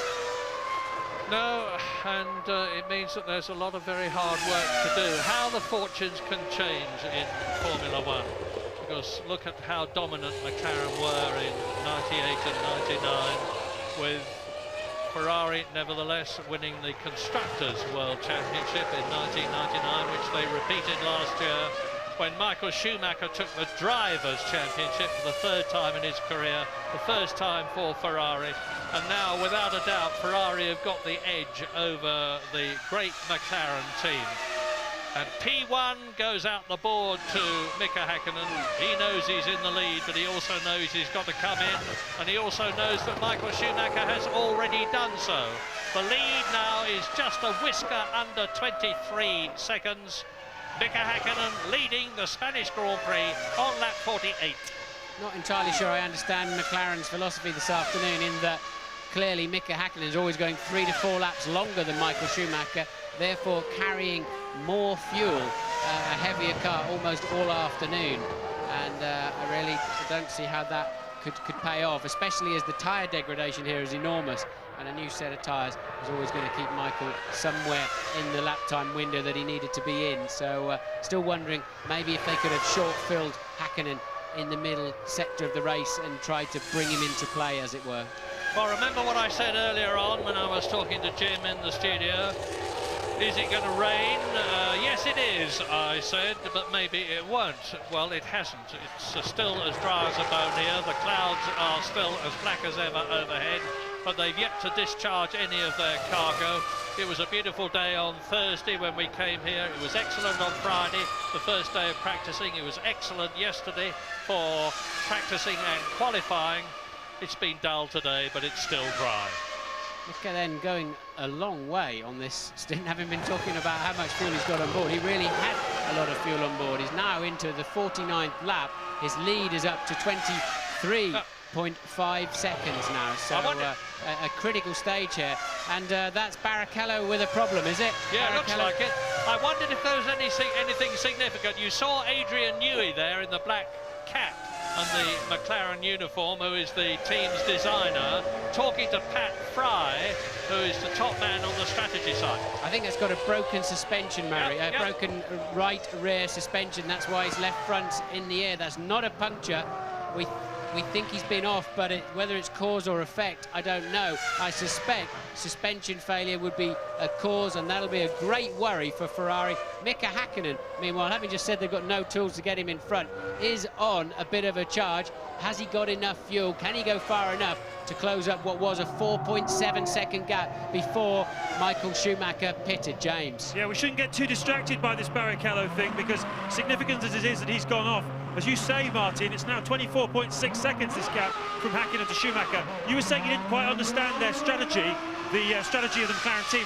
Possibly, I think it is that the traffic would come into play, and Michael Schumacher is now stuck behind Montoya in particular, and other traffic and cars in the way. We're not far away from Häkkinen's stop. It's going to be very close indeed, because he'll only be stationary for about just over 6 seconds, and it could be just a second in it will decide this Grand Prix. Yeah, that's thank you, James. It's a very silly thing I've just seen. They changed the tyres of Barrichello's, but surely it's a failure. It's a rear suspension failure, not just a question of a puncture, and they've sent him on his way again. Yeah, I wondered. I wondered whether we were seeing Eddie. I wondered whether that was a replay, Martin. Oh, Eddie Irvine out of the race. Eddie Irvine in the Jaguar retires. His teammate Pedro Dalla Rosa has already done so. Eddie Irvine, who was in an excellent for the Jaguar team this year, 8th position. He's finished in 11th place, and that's the only race he finished in Australia. But meantime, Mika Häkkinen is going quicker than ever as his fuel load decreases, and he puts the hammer down, and I can see the McLaren mechanics out in the pit lane now. Without a doubt, Mika Häkkinen is going to be coming in at the end of this lap, and he does so. Mika Häkkinen in, and he comes in with a 26-second lead. It's going to be mighty close. Yes, it is. I don't know what's going on with Michael Schumacher out there, but James, tell us through about a pit stop. Fantastic atmosphere down here. It's just come towards McLaren in literally the last 2 laps. Michael Schumacher's just dropped off the pace. Maybe traffic, whatever. Häkkinen's put the hammer down. Slight delay, but a nice stop by Häkkinen. It's going to be very, very, very close. Yeah, I'm looking for Michael Schumacher, and he still hasn't gone through, unlike the last time. And Mika Häkkinen's coming down to the end of the pit lane. Michael Schumacher just is into the straight, and Mika Häkkinen is going to get the lead. He does so. There is Mika Häkkinen. He's in the lead as Michael Michael Schumacher comes out to lap Jos Verstappen. It's going to be a fantastic last 15 laps of this race because Michael Schumacher has done his stops. Mika Häkkinen has done his stops. Mika Häkkinen is on a newer set of tyres and will therefore have greater grip. And Rubens Barrichello in my sight as I look across the pit lane rolls out of the race into the garage, and Montoya in the Williams moves up into a podium position, 3rd place. What a development. I can't believe Ferrari didn't see that, the team didn't see Barrichello's real problem on the TV screens, but how wrong was I about McLaren not having the tools to get Häkkinen in front? And I really don't know what happened to Michael's laps. He had 2 or 3 very, very slow laps. It must have been through the traffic. Meanwhile, Mika had got a lot of fuel on board, did put on a big spurt, and it's, as James said, over the course of 2 or 3 laps, this race just completely turned around. Yeah, the last race Mika Häkkinen won was the Belgian Grand Prix last year. He's gone through Italy and America and Japan and Malaysia and Australia and Malaysia again and Brazil and San Marino without a victory. Is this going to be the one that breaks the position for him? Well, he's in the lead now. You can look back down the track and see Michael Schumacher. The gap was 3.5 seconds. Now they've completed a lap after Mika Häkkinen has done his stop, and we will start to see whether Schumacher can make up any ground. It is lap 52. It is a 65-lap race. Montoya is 3rd. Villeneuve is 4th. Trulli is in 5th place. Nick Heidfeld looks as though he is going to score another point this season. He's already finished in 3rd place in Brazil, 4th place in Australia. He is in 6th position for Sauber at the present moment as you look at this replay of Rubens Barrichello with his left front wheel up in the air. Now, I wondered, Martin, when we saw him go off, whether it was a replay and that might have caused the problem before he came into the pits. No, well, I don't know. I didn't see the full sequence. That's a replay of Irvine's Jaguar and blowing up. He parks it right underneath the stand of the team bosses, so they'll smell the oil burning, unfortunately. Steps out, walks directly into his garage. Didn't see the Barrichello sequence, other than we saw him get out of shape under braking. I'm pretty sure that it's the rear suspension failure that put him off the road. And meanwhile, Michael Schumacher's pace has definitely slowed down. Michael Schumacher lapping nowhere near what he was before, some 1.4 seconds slower than his fastest lap of the race at the moment. So the next question is, can David Coulthard, who is in 7th place, catch and pass Nick Heidfeld?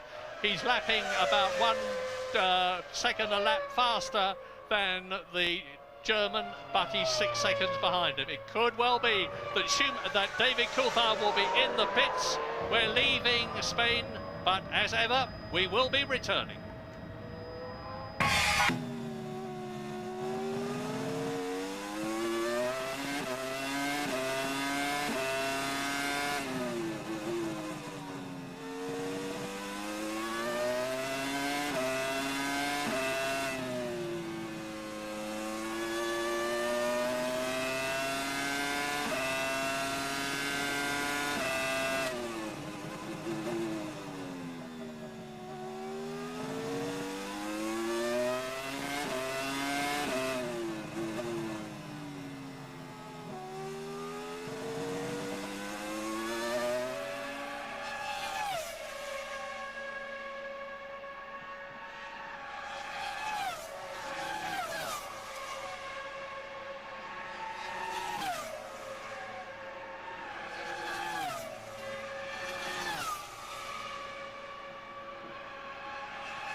Look at this, Mika Häkkinen leading the Spanish Grand Prix on lap 55, and he has just lapped Jarno Trulli, who is in 5th place, as we join Louise Goodman. Who's with Eddie Irvine. Eddie, we saw your engine failure. Disappointing for you because you've had a strong afternoon up till then.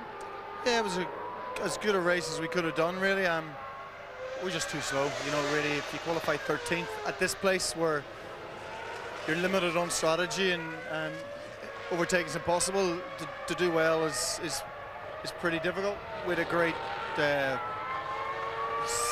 software guy for the start. I can't claim a good start anymore, so some anonymous person in the Cosworth truck did a good job today, and I made up a few places there, and then we had the right strategy for our situation.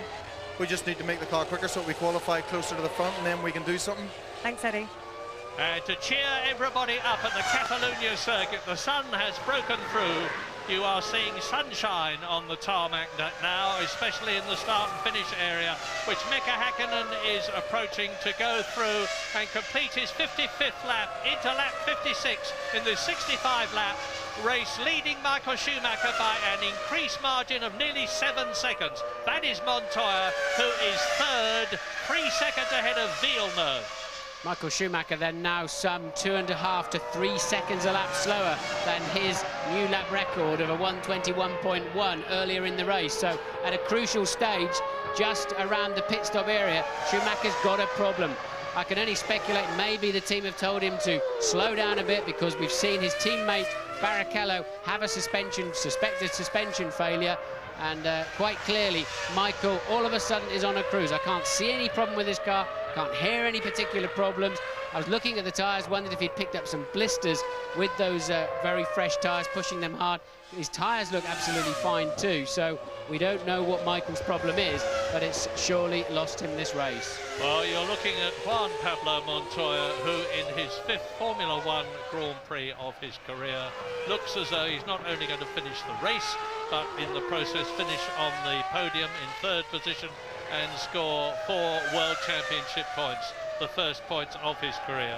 He failed to finish in Australia, Malaysia, brilliantly led in Brazil until he was taken out by Jos Verstappen and failed to finish at the San Marino Grand Prix at Imola. Well, he's on lap 57 now. It's a 65 lap race. So there are 8 laps still to go of this 3-mile circuit, 24 miles about, and James Allen has got news for us from the pits. Yeah, I'm standing down here with waiting for Rubens Barrichello. He's just finishing off an interview with somebody else. I'm going to try and find out from him if he has any idea. Rubens, can you tell us, first of all, what your problem was? Was it a suspension failure? Yeah, I had a suspension failure. I thought it was a puncture because I came in for that, and they changed the tire, and it was just like that. When I braked for 10.7, the car went just straight, and I would say the rear suspension let me down. At the same time, Michael's pace dropped off by about 2 seconds a lap. It's handed the lead to Häkkinen, and now Michael is lapping in the 1:24s. Have the team told him to slow down because of your problem? Well, I haven't spoke to Ross, but we're very much together on the team, and so whatever happens to Michael, Ross let me know, and I always try to change things around. So I would say that could be the reason why. Thanks very much, Rubens. Well, Rubens' 2nd retirement in 5 races this year. He failed to finish in his home country of Brazil, but the bitter disappointment for him. And Michael Schumacher there has just lapped Luciano Berti for the 2nd time. Berti in his first race for Prost has Mika Häkkinen leading the race now by over 12 seconds. Goes into another lap in the closing stages of the Spanish Grand Prix, which certainly looks as though it has seen a turnaround in the constructors' fortune. Coulthard now then just 8/10, that's Häkkinen of course, but Coulthard now just 8/10 of a second behind Heidfeld, the current 6th place man, and he badly needs a point or two this afternoon. The next man, if he passes Heidfeld, would be truly another 7.5 seconds down the road. So suddenly it's all turning around nicely for the McLaren team. Michael Schumacher now effectively just about the slowest man on the racetrack. Now he's down in the late 1:25s, and the lead is up to 15 seconds. Yeah, and it's, as you say, looking good for McLaren, particularly in the Constructors' Championship, because they're on a potential 11 Constructors' World Championship points compared with 6 for Ferrari to close the gap from 10 points for Ferrari's advantage to 5 points if they finish where they are. I always make that caveat because in the closing stages of a Grand Prix, all sorts of things can happen. That was a bad effort there for Villeneuve, not by him. He was very courteous to let the leader through. And he was only just over 2 seconds behind Montoya, was Villeneuve. But he lost an awful lot of time. He was very courteous, and Häkkinen seemed to be taking forever to actually clear him and get out of the way. I'm going to be most interested at the end of this race to hear what Michael Schumacher says in the drivers' interviews. Here he is being taken by David Coulthard. That's Coulthard unlapping himself, Murray. So Coulthard, current 7th place man, unlapping himself on the ever slower Michael Schumacher. And David Coulthard still in his 7th place, still behind Nick Heidfeld, who'll be hanging on grimly. Heidfeld with the Ferrari engine badged as a Petronas in his Sauber, the team that's made the most progress this year in comparison with last year and its past. And it's still on lap 59, Häkkinen, the gap 17 seconds to Schumacher. The Williams BMW of Montoya in 3rd position, then the BAR of Villeneuve, the Jordan of Trulli, and the battle between Heidfeld's Sauber and Coulthard's McLaren for that 6th place and the last World Championship point. Well, there's the man who knows exactly what Michael Schumacher's problem is at Ross Brawn, and he's up on the pit wall and clearly is not about to tell us or anybody else, and that's how close Coulthard is now to Heidfeld. But Heidfeld's got a good car around here. You can hear them popping and splashing away on the traction control. Listen to them. Yeah, he's got... And his only chance really is to keep close through turn 13 and hope he can get him at the end of the straight. But Heidfeld's Ferrari engine in the back of that car is giving out pretty good power as well. Coulthard then not close enough at the moment for a tow. Can he pick it up in the second half of the straight? I don't think so. Much more experienced driver, 112 Grand Prix to 21 of Heidfeld. Heidfeld, who is the man who won the Formula 3000 Championship a couple of years ago, drove for the Prost team when it was just about at its lowest ebb last year, and his confidence was very low. He's got it right back with a very fine motor car, this Ferrari-powered Sauber, and he will know that he's got to hang on to that place that he's got now by keeping David Coulthard back somehow or other, fairly, and just look at the way that Coulthard is harrying him. And Heidfeld has got to hang on for at least 5 laps like this, because this is lap 60. It's a 65-lap race, as I keep saying, and they're coming up now to Jenson Button, who's down in 15th place. And if either of them puts a wheel wrong there, the place could change. Heidfeld's got to decide where he can attack Button. Button will see them coming up in his mirrors and will realise that he's being lapped, and I'm sure will move over and let them through. But if he hesitates, and Coulthard can see an advantage, he could dodge out from behind Heidfeld and take the place. Yes, this is an interesting situation. You've got lapped cars lapping other cars that are at least 2 laps down. But look, Coulthard very, very close behind Heidfeld. Can he stay there through that last turn? He's much closer this time around, and surely now he's in the sweet spot for a good slipstream. Heidfeld beginning to cover. Coulthard going for some slipstream off the back of the Button Benetton, and yes, he had a double helping of slipstream down there. Smart thinking by David Coulthard, saying, OK, you want to block that way, I'll go and use his slipstream instead, and into the point-scoring position. And who would have thought that could have happened when this race began? When David Coulthard failed to get away, had to go round the formation lap, catch the others lap, start last in 22nd place behind Tasso Marquez Minardi, European Minardi, and he's fought his way up into the points with a magnificent fighting drive. He's now in 6th position for a World Championship point. Can he catch Jarno Trulli ahead of him? I very much doubt it, because there's about 7 seconds and there's only 4 laps to go. But Coulthard didn't help himself, of course, when he knocked his front wing off and had another 20-second pit stop at the end of the first lap. So he's pretty much spoiled his own afternoon there, I think, has David Coulthard. Made a good fist of coming back through the field. Well, a searing new lap record for Michael Schumacher, which beats... Oh, here's a replay. Watch David Coulthard timing it to perfection, dodging out from behind the rear wing of the Benetton to move ahead, and yes, says Bob McMurray on the left, as his man moves up a place into the points. Lap 62, And here he is, David Coulthard, who was second in Australia, who was third in Malaysia, first in Brazil, second at the San Marino Grand Prix. Looks as though he's going to make it World Championship points in the first 5 races of the year. There's truly then 7 seconds ahead of him.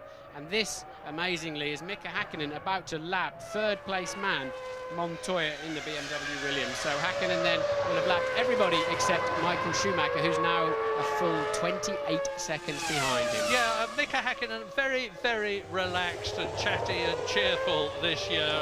And some people were saying that after 2... here's the replay. Yeah, that's a replay, I think, of yet another car unlapping himself, Prost unlapping himself. So now we're getting a feel for Michael's problem. It's a speed-related, it's an engine power-related problem, and quite clearly not using full throttle. Maybe he's low on oil pressure or something like that. James, what can you tell us? I can't tell you about the Schumacher situation. They're keeping their cards very close to their chest, but we will get a word, hopefully, with Ross Brawn at the end of this race and tell you exactly what the problem is. What I can tell you is that last time McLaren handed a board out to Mika Häkkinen saying he won easy. Once again, I've been here so many times, I've seen that board handed out to Mika Häkkinen, particularly at this racetrack. He's enjoying himself. He's in the lead, he's back, he's really bouncing back, and they want him to slow down and not throw it all away. Yeah, I was saying it's a very cheerful and chatty Mika Häkkinen. A lot of people were saying, well, he's relaxing, he's won the World Championship, he's lost his urge. How wrong, how very, very wrong. No question of that at all. He's fighting as hard as ever. He's on his 63rd lap now, just 2 laps to go, and he's going to walk this race. Michael Schumacher is not in danger of losing his 2nd place if he can finish the race, because Montoya has been lapped and is 56 seconds behind the race leader and 24 seconds behind Michael Schumacher. Yes, Schumi now is a full 7 seconds per lap slower than he was going earlier in the race. So, as I say, I'm pretty sure it's an engine-related problem now for Michael Schumacher. Traction control related? We're looking for straws now. Well, it could be, because during the traction control phase, the cylinders are cut, the mixture, the spark has changed, butterflies are sometimes moved. It's quite a complex situation. Michael really going slowly now. So, but alternatively, it could be something like a hydraulic pressure, Murray, or an oil pressure situation where he just wants to coast. He does have a half a minute in his pocket to 3rd place man, but he's going to need it if he has many more problems than this. Just look at the way that Kimi Räikkönen there in 9th place in the Sauber Petronas has gone past the 2nd place man, Michael Schumacher. But Mika Häkkinen is not far off now, completing his 64th and starting his 65th and last lap. And over the line goes the Ferrari. So it's just hang on as far as Schumacher is concerned. He knows that if he can just finish this race, he's going to have done the next best thing to winning, and that's to finish in 2nd place and get the 6 World Championship points that can matter so much. That's Nigel Stepney, the man who Schumacher hit last year, nearest to the camera. And then down the road, down the gantry of the Ferrari, some very calm but no doubt very worried people, because they know that he's got to hang on for that last 5 laps or so. And it's going to be a wonderful return for Mika Häkkinen after many races in the wilderness as far as he's concerned, and he has lapped Juan Pablo Montoya and is coming out of the last corner of the lap to start his 65th and last lap of the 2001 Spanish Grand Prix. This is the man, Mika Häkkinen, who won in 1998, 1999, and last year.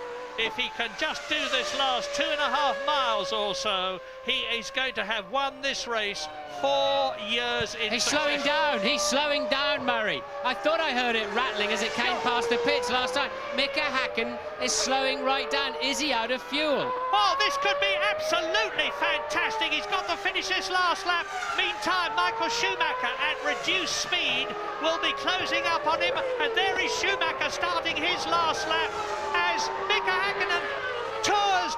Is he going to stop? Is Michael Schumacher in the last knockings of the race as Häkkinen looks down into the cockpit? Sparks coming out of the back of... I thought I saw a couple of sparks, yes. So it is a pure mechanical problem for Häkkinen then, not a shortage of fuel. Häkkinen, I do not believe, will get over the finish line. And Adrian Newey looking there, and bang, the engine's gone, and David Coulthard had the same sort of thing happen this morning in the warm-up. It was a hydraulics problem, and on the very last lap of the Spanish Grand Prix, Michael Schumacher looks as though he's going to go through and take another win. What an incredible situation.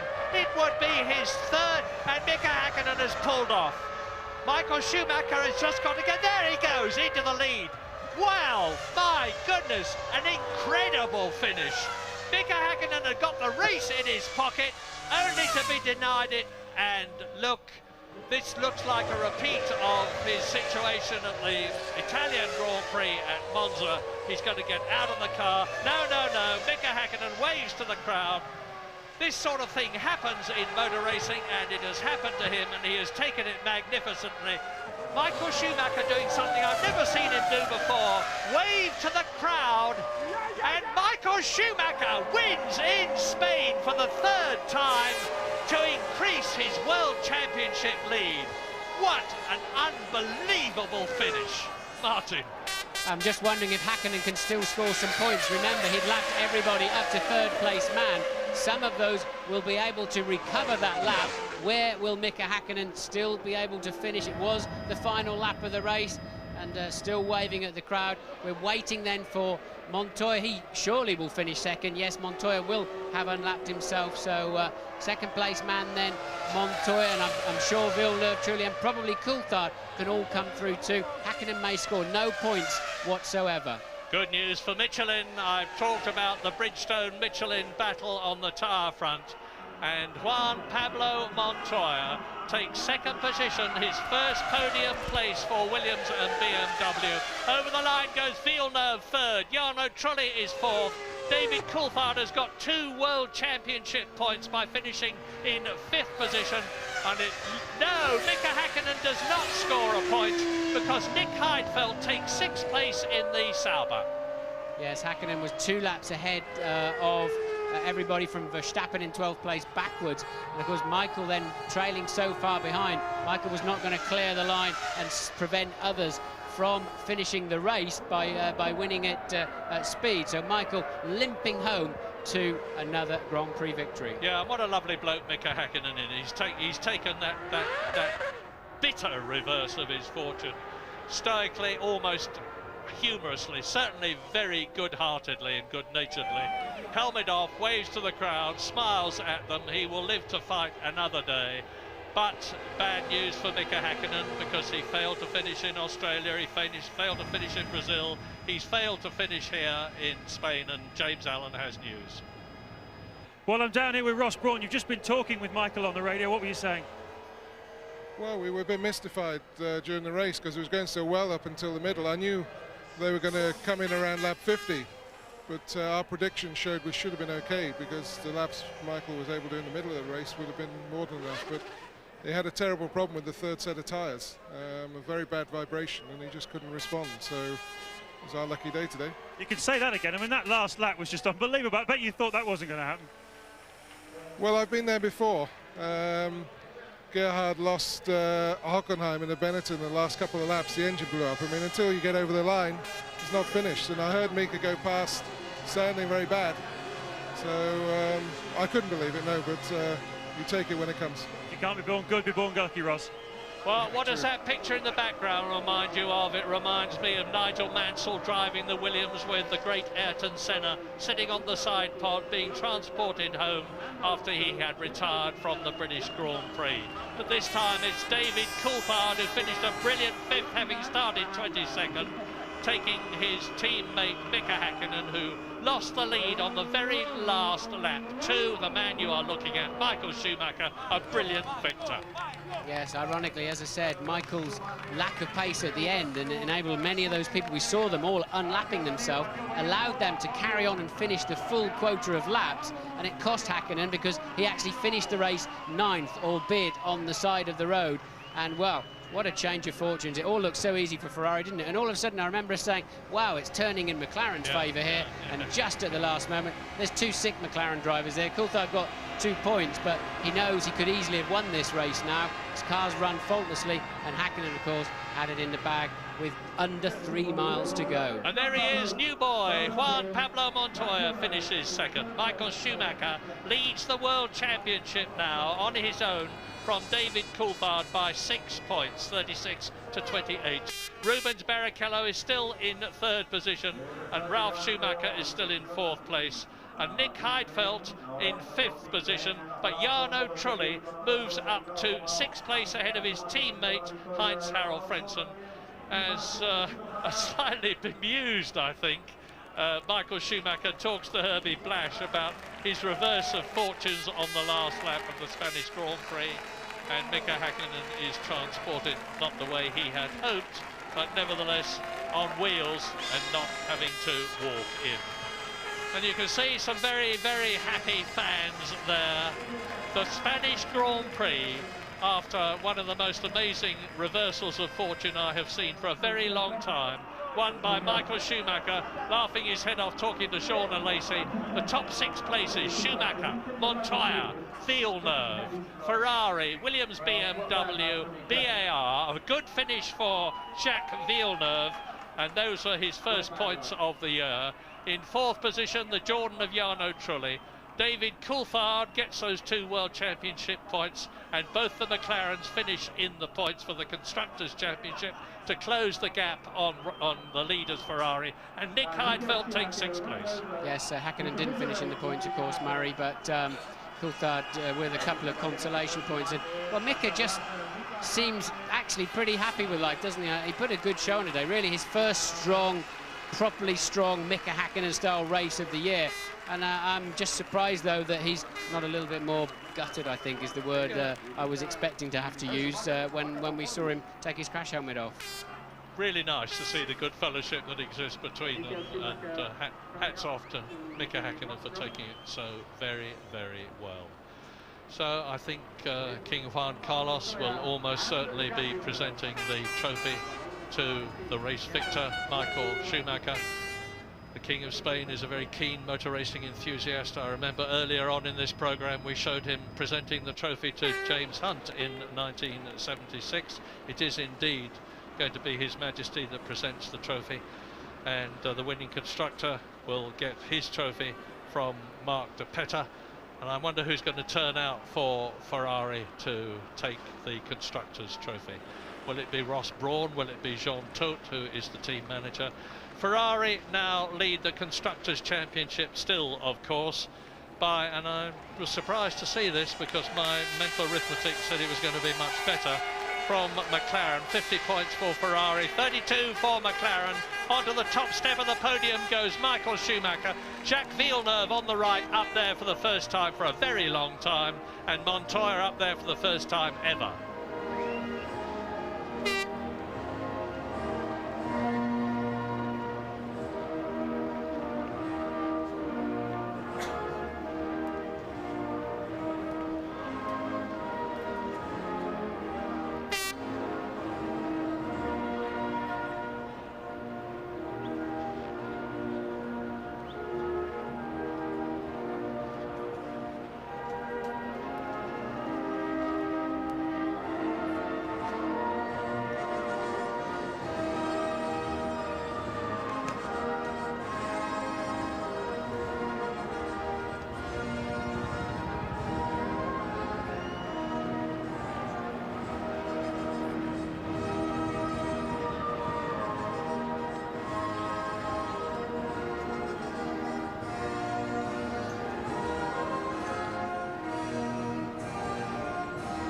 And a very important point, that is the first time ever that a BAR driver, and it's Jacques Villeneuve, has stepped onto the podium, 3rd place. And it is the national anthem of Italy for Ferrari.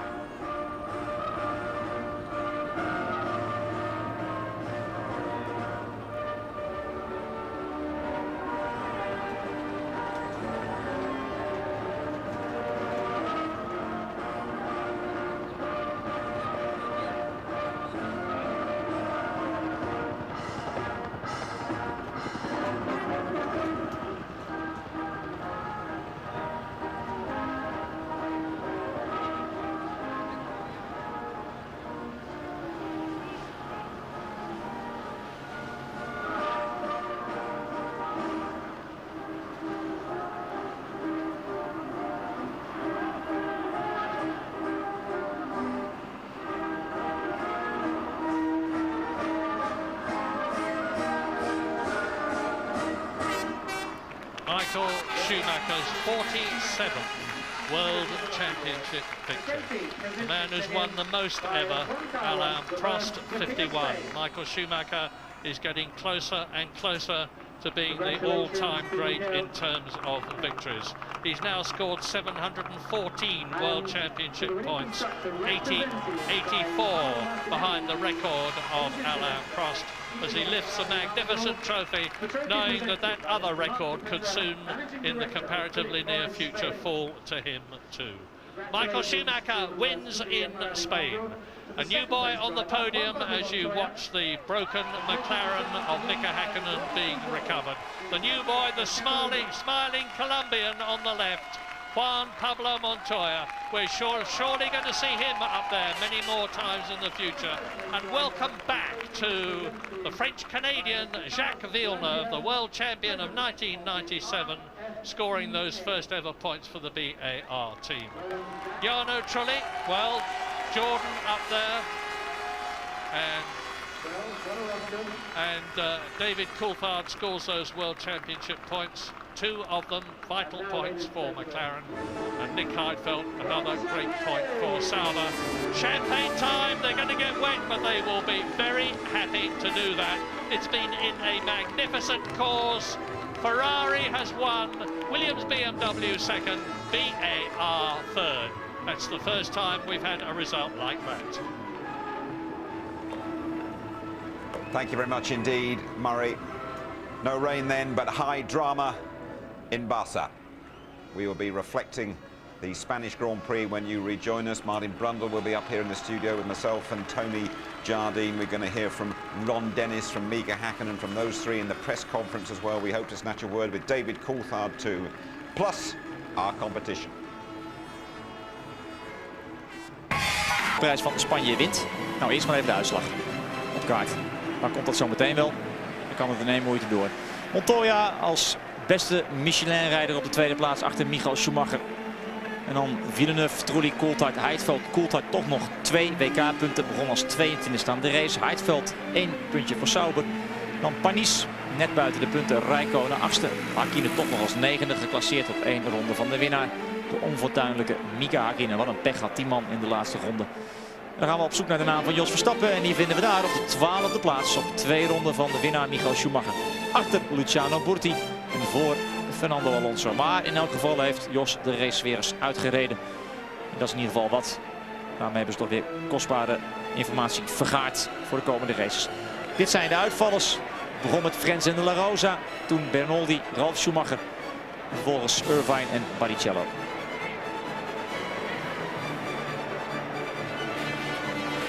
Niet meer verwacht, toch nog gekregen.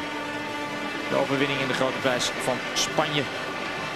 De derde keer dat Michael Schumacher hier wint. En daarmee komt hij dus op gelijke hoogte met Häkkinen, Jackie Stewart, Nigel Mansell en Alain Prost. Goed, wie voorspelde dat Michael Schumacher de grote prijs van Spanje ging winnen? Dat is Ronald, hey, leuke naam, van Soest uit And it's welcome to the top 3 finishing drivers of a truly remarkable Spanish Grand Prix 2001. It's Michael Schumacher, Juan Pablo Montoya and Jacques Villeneuve. Michael, explain how you felt as you went past Mika on that last lap. Simply sorry, because I mean, we both have done, I think, a very good race, very entertaining until the last pit stop. Then he jumped me at the last pit stop because he did a better last section in his second pit stop, and I was a bit in traffic and having some little trouble on top. But anyway, he's done we have done a great race. Remembers me back to old days in last year, and seeing him then retiring just in the last lap, 5 corners or whatever to go to the end, it's I mean, it's shocking because he's really done everything right, and then something like this. I'm sorry for him. I went to see him because it's not a way you like to win a race, honestly. But then sometimes it happens. I mean, in racing it has happened to me, and it has happened now to Mika. So that's the way it goes sometimes. Now, you mentioned you had some problems after the second stop. You were losing about 3 seconds a lap. What were the problems? I had a huge vibration, most likely in the tyres, and I was thinking the tyre was delaminating, and I was obviously very careful, especially down the straight. I was going very slow and not to risk anything, maybe a tyre explosion or whatever. we had enough of a gap, and we were thinking maybe to come even in and to have another pit stop for changing tires, but then it stopped at a certain point to increase, and I thought it's then just for the last couple of laps it's safe to continue, which it was, but still it was a worry until the end. Hey Michael. Juan Pablo Montoya, welcome to the press conferences. How did it feel to stand on the podium and see the Colombian flag being raised on a Formula One podium? I think it's really exciting, you know. The first 4 races have been very hard for me. We've been some competitive and some not so much. Here, you know, I wasn't expecting to be in the podium really. I started 11th and the start was really good and moved me a lot of places up, and then just kept pushing all day long. Now, was that a launch control start or a Juan Pablo Montoya start? I was launch control. And during the race itself, I mean, did you manage, because you're saying all week you've had problems getting the car settled around this circuit. Was it much better in race trim? It was a bit better, but it wasn't like massively different. You know, the car was quite tricky to drive, and you know, compared with with Mike on the McLarens as well, it's, you know, they're in a different league this weekend, and you know, there's a lot of work to be done for the next race. Thank you. Jacques, welcome back to the podium. The conference, first time since 1998, the first podium for BAR. You must be absolutely delighted. Yeah, it's great. The whole team, everybody in the team has worked really hard for the last 3 years. And the beginning of this season has been really, really hard. And to finally get a podium is great. I think it's the boost that everybody was needing. Now, obviously, a couple have dropped out. Where do you feel the true level of performance of BAR is at the moment? Well, we couldn't have gone any quicker today. The car was hard to drive, but it looks like it was difficult for everybody. So we were a little bit lucky that a few cars dropped out. But then the team did a great job in the pit stops, and that allowed us to jump truly in the first pit stop, and then we just hang in there. Thanks, Jack. Michael, you had a problem today. You had a problem in Imola. You had a setup problem back in Brazil. You managed to put off a superb victory, but are you slightly concerned about these issues and reliability problems creeping into the team? You probably read much more into it than it is, but that's natural. I'm not concerned at all, because what has happened in the last stint with the set of tyre, I'm pretty sure we find the reason and the solution for that, and otherwise the car was perfect. I mean, as you saw, it was a close fight and battle with Mika, and things were going to our favor until, but I'm not concerned for the rest of the season. Thanks, gentlemen. A word from each of you in your native languages, please, starting with Michael.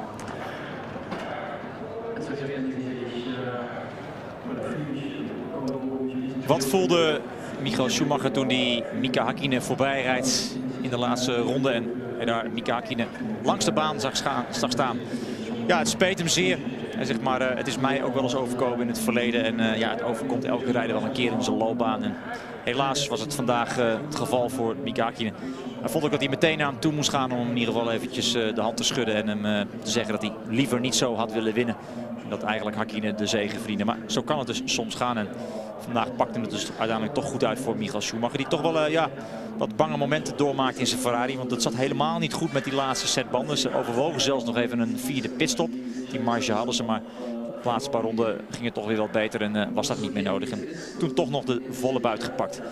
Montoya zag de Colombiaanse vlag omhoog gaan. Voor het eerst in zijn Formule 1 loopbaan een mooi opwindend moment. Toch is het gat met McLaren en Ferrari hem eigenlijk te groot op dit moment. Dus nog een hoop werk aan de winkel. Maar dit geeft in ieder geval het team van Williams weer moed voor de rest van het seizoen. En het is mooi dat hij zijn eerste punten nu heeft te pakken.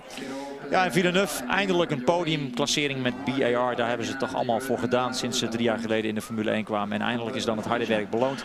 Tuurlijk geholpen door het uitvallen van Barrichello en later Häkkinen. En die goede pitstop die hem voorbij Jarno Trulli bracht in het begin van de race. En dat zorgde ervoor dat Jacques Villeneuve op de 3e plaats eindigde en 4 punten scoorde. En dus voor het eerst een rijder van BAR op het erepodium. Nog een vraagje aan Michael Schumacher. 3 races achter elkaar wat problemen. Maakt hij zich zorgen? Nou, hij maakt zich geen zorgen. Het hoort bij de Formule 1. Als je dan toch nog gewoon winnaar weet te worden, dan is er eigenlijk weinig aan de hand. En ze zullen de boel grondig bestuderen voor de volgende Grand Prix. En dan zal het ongetwijfeld allemaal weer gladjes verlopen bij Ferrari. Dat hier dus middels Michael Schumacher de grote prijs van Spanje heeft gewonnen. En zo kwam er dus een einde aan die mooie race van 3 overwinningen hier in Barcelona van Mika Häkkinen. Dit is het circuit de Catalunya met fans die ook nog even dachten aan de dood van Michele Alboreto, de voormalig Formule 1-coureur. Dat gebeurde allemaal vorige week. Montoya op de 12e plaats zou hij vertrekken. En Hakkinen stond naast deze Michael Schumacher op de eerste rij. Toen nog allemaal lachende gezichten. Michael Douglas en mevrouw Jones zijn echtgenoten.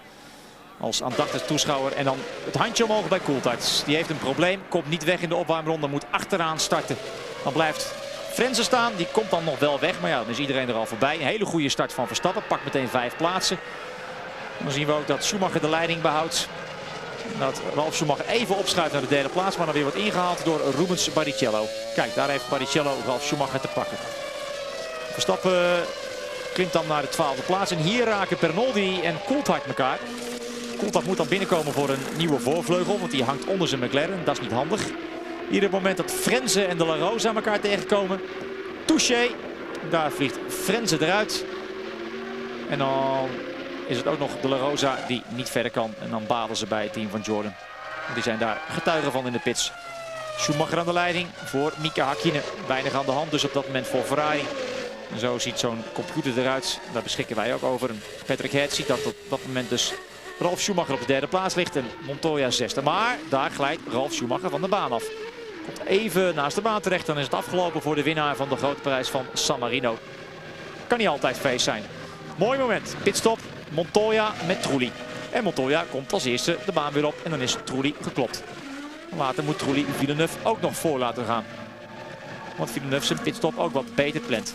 Hakkinen, zijn eerste pitstop levert hem niks op. Hij blijft achter Michael Schumacher zitten. Maar dat zou later wel anders worden. Hier Kimi Räikkönen in gevecht met Eddie Irvine. Een oud-gediende en een jonge vent. Irvine die later uit zou vallen. Maar het was een leuk gevecht op dat moment. En Schumacher soeverein aan de leiding. Dan even een uitstapje van Jos Verstappen. Die heel veel problemen had aan de voorkant van zijn wagen. Die zwabberde alle kanten op. Coulthard zit hier achter Juan Pablo Montoya. En wilde wel voorbij. In zijn poging wat verder naar voren te komen. Maar dat lukt niet. En dan een uitstapje van Rubens Barrichello. En dan schrikken ze bij Ferrari. Want wat is er aan de hand? Nou, problemen aan de achterkant van de wagen met de achterwielophanging. Eerste beter geplande pitstop van Mika Hakkinen. Die voor Schumacher de baan weer opkomt. Een paar ronden langer doorgegaan. Seconden per rondje gepakt. En hup, zo heb je de leiding. En dan is Erja nog blij. Daar Eddie Irvine langs de baan. Hij kan het verder vergeten. En dan rijdt Rubens Barrichello op 3 wielen. Zijn linker voorwiel zweeft. Kapotte achterwielophanging. Het wordt donker en grijs, maar het gaat niet regenen. En Montoya gaat op de punten af. Schumacher gelooft het dan verder wel. Die denkt, ik word tweede. Ik pak 6 kostbare punten. Coulthard in gevecht met Nick Heidfeld. Inzet is de 6e plaats. En Coulthard pakt Nick Heidfeld. Wat gebeurt hier? Kijk maar, hup, tussendoor steken. Neemt ook nog even achterblijven Fisichella mee. En op dat moment is dat goed voor een WK-puntje. En dan dit moment in de laatste ronde. Zo'n beetje 5 bochten voor het einde. Erja begrijpt het niet. Waarom nou weer uitgerekend? Haarman. En Hakkinen zegt van ja, wat kan ik eraan doen? Ik had eigenlijk moeten winnen. Maar het wordt Michael Schumacher. 10 dure WK-punten kan hij bijschrijven op zijn konto. De morele winnaar in de grote prijs van Spanje was Mika Hakkinen. Maar dat telt niet. Dat lezen we nooit meer terug in de geschiedenisboekjes.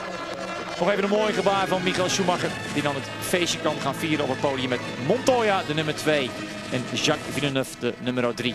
Derde zege voor Michael Schumacher. Die zijn leidende positie in het wereldkampioenschap weer in zijn eentje heeft. Namelijk 8 punten meer dan David Coulthard.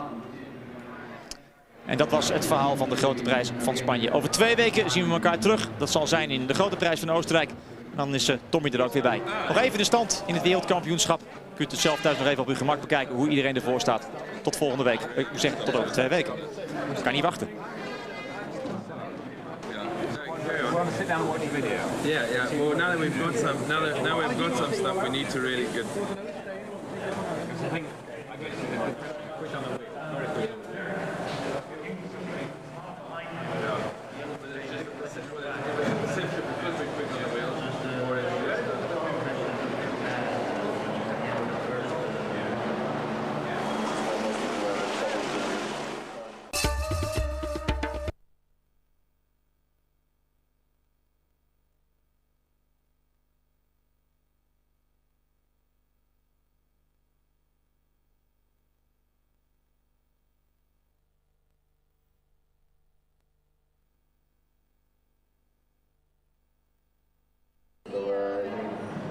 Good tires. What did he say? Michael said the tires would be laminated and have to stop. Look, they're not there. Just vibrating. They're laminating. Yeah, they said that there was carbon rag showing. Yeah. The tires. All right, have you been down there? It's on there. Is it? On there. I'm going to, they want to speak to someone technical about our braking system, how it works. It's pretty simple. You press the pedal and this fluid goes round, the pistons come out like that. Yeah, that's pretty straightforward. I think they'll understand.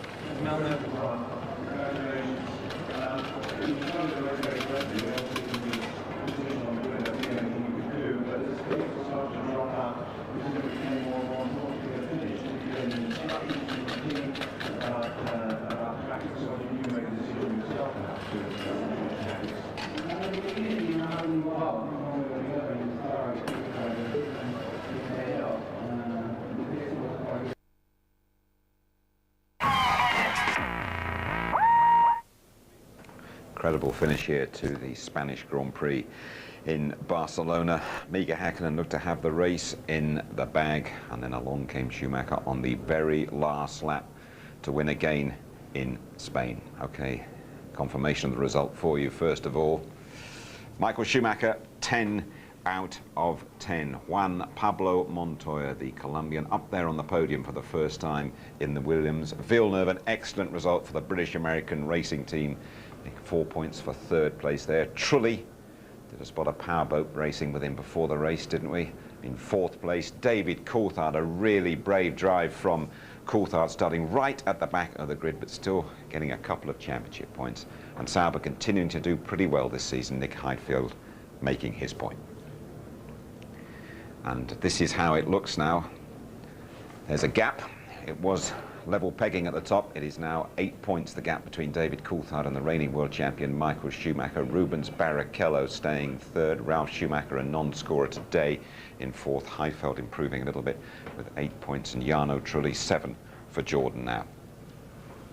And with 5 rounds gone, it's the half century up for Ferrari. 50 points, well clear of McLaren. Williams edging out Jordan for that third place. Sauber are 5th and BAR Honda 6th. You've rushed up to see us, Martin. Take a deep breath and just sort of give us your thoughts about the finish. I remember Damon Hill, something happened to him similar, didn't it, in the Hungaroring, where he blew up and Villeneuve went past him. But this, to me, the most dramatic finish we've seen. I know, it can always happen though, and until you've crossed the line, of course, you haven't scored any points whatsoever, and we've all had it in our careers. And thinking about why Mika may not have been so upset is that, you know, from time to time it does happen. Every lap counts at the Grand Prix. Quite clearly some kind of, I would suspect, hydraulic problem at the back end of the car there, and he just couldn't coax it back to the pits. I'm away from Mika Häkkinen. We're obviously going to talk more about him before we leave. David Coulthard had a terrible day, didn't he? Had the problems in warm-up, then right at the back of the grid, but he has come through, he's battled through and scored points. He's had every kind of test, hasn't he? Mechanical, psychological, you know, he's had a nerve, and we didn't see it at the beginning, but this was this morning with the hydraulics going and everything frying up. Of course, we thought the worst at this time was he parked at the end of the pit lane, that perhaps that was the engine, but it was all the hydraulics and the fluid had gone out, and then they had to recheck the engine. But here we are to go out for the formation lap, and something's happened again, and it stopped and it stalled, and we saw all the electronics engineers and areas having to go right at the back and start from the back. Luckily for him, not having to go to the pit lane, but there he's lost his nose cone, and suspicion was against Bernoldi because he came in as well.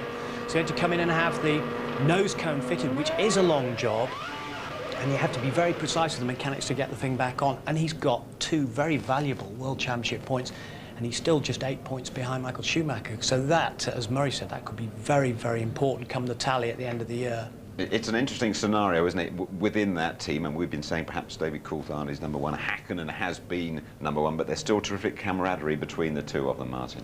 There's a respect out of the car, but in the car, your first point of reference is your teammate, of course. I think David will think he lost 8 points today, not gained 2. I don't know whether he made a mistake and stalled the engine or whether there was a technical problem. Very reminiscent, of course, of the Canadian grid last year. And it just puts you out of sync for the afternoon. What really cost him, though, he still could have won the race, of course, as it turned out, with all of the other problems. But losing the nose cone effectively then really cost him 10 points today. Yeah, and at the end, Tony, Mika had to sort of thumb a lift back, didn't he? I'm just wondering what it will do to him inside there, because people said this is the race he's going to hit back. Well, I don't think it will do anything to him at all, because he feels more confident about the car. He knows it was a mechanical fault, but you have to look towards the end of qualifying. They made the car better all the time. Okay, so it's a track where he's won 3 races on the trot here, but he will be strong now. Okay, well, let's hear what Mika Häkkinen himself has got to say about his awful experience here. Here he is, chatting to James.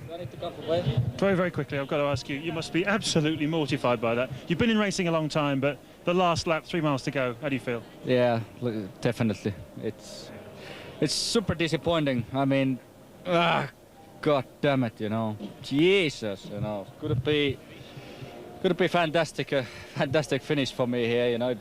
It was going so easy, and I didn't even have to push. I was just more or less cruising, you know. Short shifting, braking early, accelerating gently, but it just didn't work out this time for me over here, you know. But it would have been incredible if I would have won this race for 4th time in a row. But it's all right. It's all right. Good for him for giving us his reactions there 4 times in a row. It would have made Mika Häkkinen the most successful driver in the history of the Spanish Grand Prix. Let's hear from Ron Dennis, shall we? Team boss of McLaren. Victory snatched from his team's grasp. Ron, unbelievable drama on the last lap. My heart goes out to you and to Mika, of course. Any idea what happened? Well, as far as we can tell at the moment, and it's a little early, but it looks like we had a clutch failure, but we're not 100% sure. What went through your head when you saw Mika slowing down? I mean, was it expected at all? No, it was without warning. What goes through your head at that time is how many times it's happened before. You know, if you've been in it a few years, and I'm afraid I have, you know, it's never won until it's won, and you know, the pain will come tomorrow, and the disappointment's there for everybody in the company and the team, and you know, you just have to live with it. Take the positive from it. It was a great race strategy. It was nice to outmaneuver Ferrari, and it was an easy win, but this is motor racing. David's picked up a couple of points, but again, a bad day for him. Yes, I mean, I'm afraid it was a bit of brain fade from him on the start line. And again, it's a little premature, but that's as far as we can tell at the moment. But you know, it wasn't one of our greatest days, but you know, we're competitive, and there's a long way to go. Thanks, Ron. Well, he's putting a brave face on it, and all credit to him. Thousands of Finnish fans, by the way, have come to Barcelona to support him. They were chanting down that ramp us late into the night, weren't they? The Mika Häkkinen chant, and they're going to have to be drowning their sorrows now, I guess. It's just that, as I say, it's the mindset of Mika Häkkinen that interests me after this, and Ron Dennis showing there how painful the blow really was for the team. But it's also the difference between Ron's reaction to Häkkinen and Ron's reaction to David Coulthard. You know, we've said continually here, you know, get behind David Coulthard a little bit more psychologically. You know, Ron says there, you know, a bit of brain fade by him, and then he checked himself and said, well, perhaps it's a bit premature to say that. It could have been electronic glitch easily. You know, he'd had problems with his car from the morning. You know, he'd been on the 2nd row of the grid.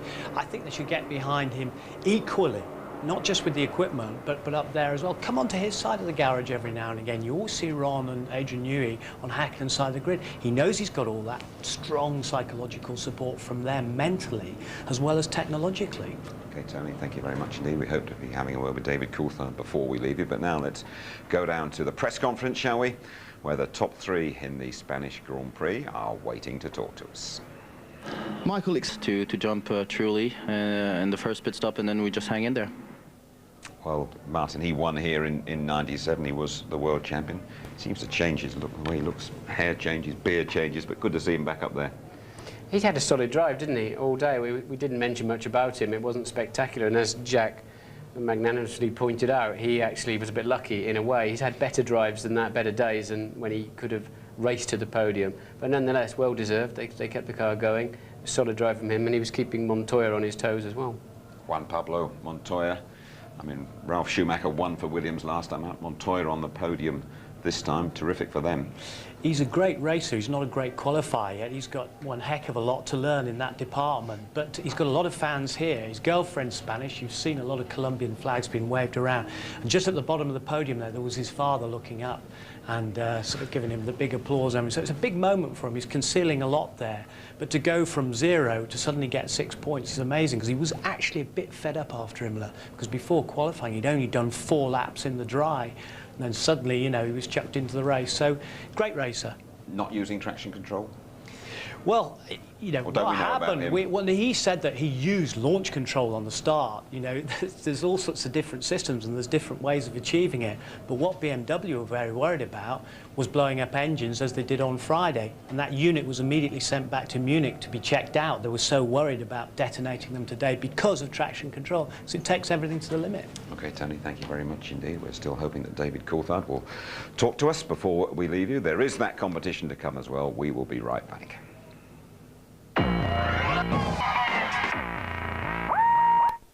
You're back with us live at the Catalunya circuit close to Barcelona. David Coulthard had to start right from the back of the grid here. He battled through the field and got a couple of points. Absolutely delighted that he's joining us this afternoon. Well, David, quite a race for you, really. Do you see it as points gained or points lost? Well, obviously it's points gained in this situation. At the start, I went about initiating the launch control for the green flag lap in a slightly different way. But nonetheless, we're still trying to understand exactly why the engine stalled, because with the new software, there's all sorts of things that are supposed to allow the engine to cut out. So we're obviously a bit confused about that. And then obviously I got involved in the first corner. I got hit from the rear and then hit a car in front, and it was just turning into my worst nightmare. And when I saw Mika leading and I got into 6th place, I thought this is a great afternoon considering. And then obviously very disappointed for him not to get the win. Your team boss, Ron Dennis, talked about the possibility you might have had a bit of brain fade, David. Is that fair? Well, I think it's fair to say that Ron's probably had brain fade to make that comment without talking to me or the engineers first. OK, when you try to battle your way through the field, just give us your feelings about getting near to scoring a point here in Barcelona. I mean, how confident were you throughout the race that you were going to score? Well, from being at the very back and having to pit for a new nose, I thought I had very little chance at all of scoring points in this track. But you know, I just wanted to use it, if not as a way to score points, but as a way to really test the system and push myself. And I tried to do that the whole race, and thankfully I was able to get some points. Ferrari have said it is their lucky day today. Would you agree with that? Absolutely. I think this was Mika's day. He's always been very fast around this track. He deserved the victory, and I think the team did, so I'm very disappointed for that. A thought for you about your teammate Mika Häkkinen and what happened to him today, David? Well, obviously they're trying to understand. I believe it was something to do with the clutch rather than the engine, as was maybe first suspected. So they're trying to understand exactly what happened there. It might be a result of traction control. It could well just be one of those things. So obviously I didn't have that problem with my car. Okay, before you go, as you say, north of the border, Martin Brundle's in the studio. I'm sure you want to have a quick word with you, Martin. Hi, DC. Looking ahead, because that's all you can do after today. Clearly you've got Austria coming up and then Monte Carlo, some circuits you're very strong on. Manicourt, you dropped 8 points behind Michael Schumacher now. Do you think it's a turning point of the season, or do you think it's just a blip? No, I think it's very interesting, the fact that Michael, for whatever reason, wasn't very strong in the race, and this would have been a race that Mika should have won. You know, once we try and understand exactly what happened with our system, then clearly it could have been a race where it was another McLaren 1-2. So I really don't think that just because they've locked into this victory, it changes the season. It drops me back from him, and obviously you can't rely on him not finishing another Grand Prix. But that's the racing season. We'll learn from it as a team, and I obviously learned a lot today in coming through the field. Yeah, Michael had tyre vibration problems. I mean, I was lauding him for being so smart on keeping new tyres available for the race, but of course that's one of the downsides. You've never run those tyres, whether it turned on the rim or whether he lost some weights, but he was losing 7 seconds a lap. I couldn't really understand why he needed to back off so much with tyre vibration. Have you any idea? No, I'd be surprised if tyre vibration, as you're well aware, you know, might lose a second a lap just from visibility, but otherwise there's no risk involved with that. I think that what I heard was Rubens had a problem with the rear suspension, so maybe they were worried about something similar in his car and felt they had enough in hand to still finish second. And then obviously with Mika's problem, they've taken the 10 points. You might not be able to see it down there, David. We've got a great bit of action from you, overtaking Nick Heidfeld right at the end and securing at your points. Just give us your feelings about that manoeuvre. Well, I was trying to set him up to make him slow through turn 12 and 13 so I could get the run on him. And thankfully, Benetton was in a situation that I saw Nick panic a little bit, try to carry too much speed into turn 13, and that gave me the opportunity. You know, what he should have done was held me up out of turn 11 and got the run on the Benetton down the straight, but thankfully he didn't, and I got the opportunity to overtake. Tough day for you, David. We appreciate you joining us and really giving us a terrific insight into your performance at the Spanish Grand Prix. Thanks very much indeed. Thank you. Okay, Tony, let's have a look at a couple of the other incidents in the race, shall we? Heinz-Harald Frentzen giving De La Rosa the old Spanish Archer elbow. I wondered if you were going to get that one in. Heinz-Harald Frentzen there, I mean, they both had different views, and we heard about them during the program earlier on. I don't think that De La Rosa had much of a chance of getting out of the way. But look at it here, he hasn't seen him, or perhaps he hasn't looked properly in his mirrors, but it is Frentzen's corner, it's Frentzen's place, he's well ahead of there, so if you say is anyone's to blame, I'm afraid it's Pedro, and it's a shame for him on his return to Grand Prix racing after 34 starts. They were all quite relaxed, both quite relaxed, there was no one really pointing at the other one. No, I think they said a racing incident, but I still maintain, I mean, Heinz-Harald just lost control of his car a bit, but it was a legitimate move, and Pedro should have given him more space, but as he clearly pointed out on ITV, he just didn't know he was there, basically. What did you make of Ralf Schumacher going off? Was this the old Ralf resurfacing? No, not at all, but I think, as David just elegantly pointed out, you can't really point a finger at the drivers until you've got the data and find out. That looked to me like a driving error. It's a tricky part of the racetrack. We saw several cars getting out of shape going into that corner, and I would hazard a guess it was a driving error, but no doubt they'll be having a good look at the data. I would say, actually, Martin, that's probably him thinking about being a father for the first time, which he found out a few days ago. Something's gone up there, isn't it? Absolutely, and getting engaged as well. Rubens Barrichello was running for quite a while in the first three. And, I mean, did the Ferrari mechanics not spot what was wrong with him? Was that the problem? Well, as Martin pointed out, I found that very, very strange myself, because, you know, you could see the car, sort of the front end of the car pointing up to the heavens, and there as he runs wide.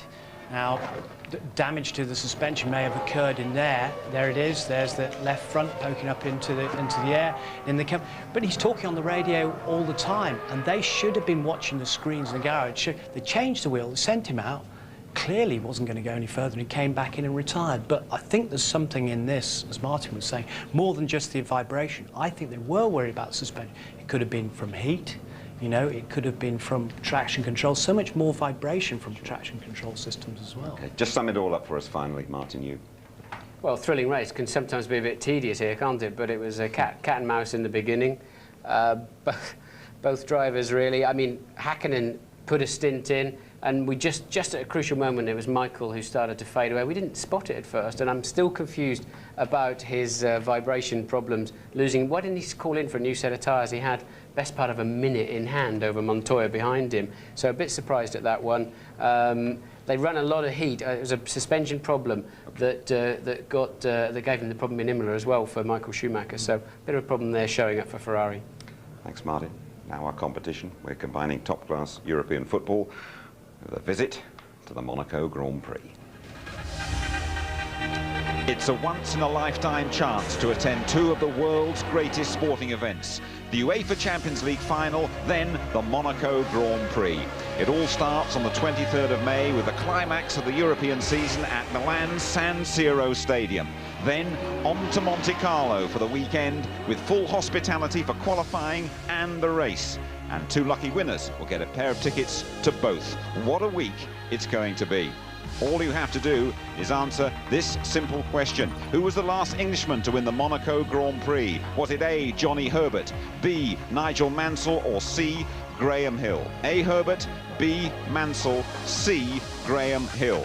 The number to call, 09065 811 811. 09065 811 811. These great prizes, by the way, courtesy of Foster's, sponsors of our ITV F1 website, and the very best of luck to you all.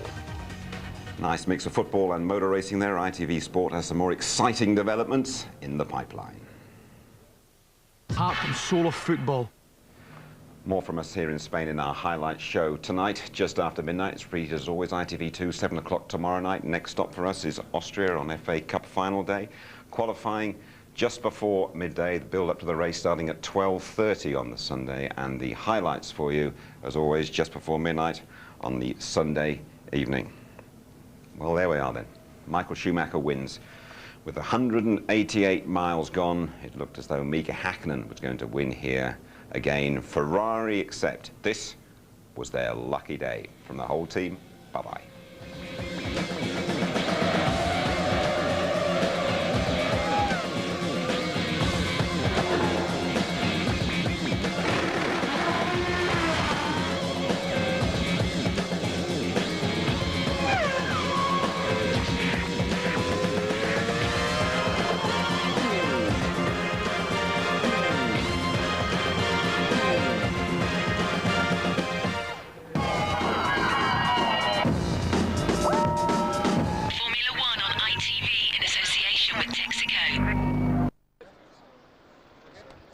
Mika, I just wanted to say congratulations, but then something strange happened. Can you just explain me?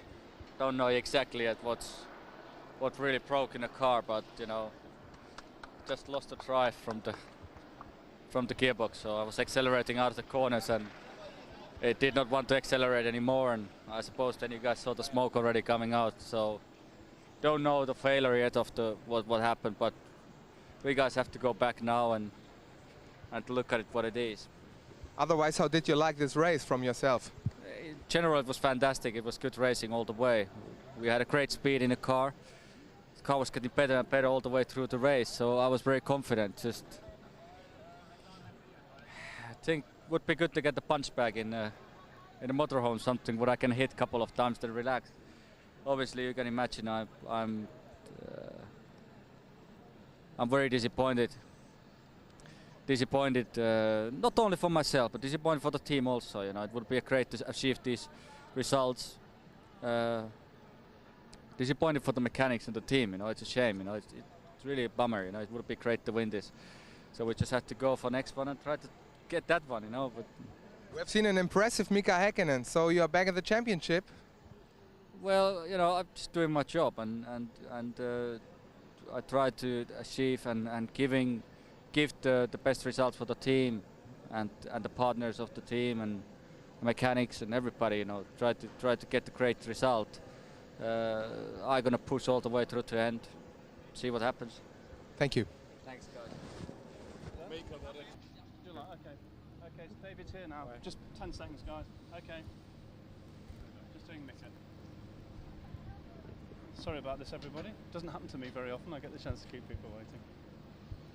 Okay. All right, Joanne, quick as you can. Okay, we go.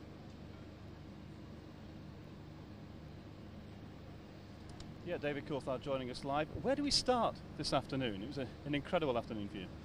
Yeah, no, obviously not the perfect start to the race. When I initiated the start sequence for the green flag lap, I believe I did everything as normal, and we're trying to understand now. The engineers are looking at the data because there's no way the engine should stall, especially with all the systems we have in place now. So a peculiar one. You know, everyone was shocked. When I looked across at them when the engine had stopped, you could see the disbelief because literally with the new electronics that should never happen. But anyway, then I had to start from the back, got involved at the first corner, got hit from the rear, which broke my floor and pushed me into another car and broke my wing. And then I thought, well, that's it, no points today. But thankfully I was able to benefit from other people's misfortune, and the car obviously was quick in race conditions and I passed some people. And it would have been the perfect result had Mika got his just result, which would have been first. But nonetheless, I've still managed to get a couple of points. You could never expect it to finish fifth. I mean, did you think like packing up and going home? I was pretty frustrated, disappointed, angry, all the emotions you can imagine, because I knew I had initiated things in the same way that we've been doing in the winter, and then you start to doubt, you know, did you do something different, because you know the system shouldn't be able to do that. And then of course thinking there's no way I can get points from there, it made it very difficult to sort of keep my head focused on the job. But I thought, okay, right, we'll use this as a real test session of everything and push hard as I can, and go for it, and I was able to gain some places. Real word of sympathy for your team like that. Just is cruel, isn't it? It's terrible. I think that he fully deserved to win this Grand Prix today. He's been one of the quickest guys consistently around this track, and for it to happen so late in the race is always hard. And you know, as you saw Michael at the end there, you know, he takes this as a lucky win, and there's no question the real winner today was Mika. So McLaren right back in the championship, the evidence of what we've seen this weekend. Yeah, you know, the Ferrari was struggling obviously through the middle part of the race, and it could have quite easily been a McLaren 1-2. But it's the old scenario, you know, ifs and buts. We've just got to actually go out there and try and get the result in Austria. What does it mean for the championship duel against Michael? I think more points ahead from you. Yeah, but he's still catchable, so I'm not too concerned about that. I still managed to score points. The interesting thing for me is that he wasn't the real winner of this race today. You know, Mika obviously was, and you know, I think I was quick as well. So if this was a nightmare scenario, you know, stalling with the green flag, getting involved in a crash at the first corner, and still scoring points, that's a great result. So, you know, you have to take it as it was, and consider myself lucky. And you know, we'll go to Austria and see what we can do there. Did you talk to Mika as well? Yeah, obviously I saw him straight away after the race, and he thinks it was a clutch problem. So obviously very disappointing, but these things can happen from time to time. Thank you.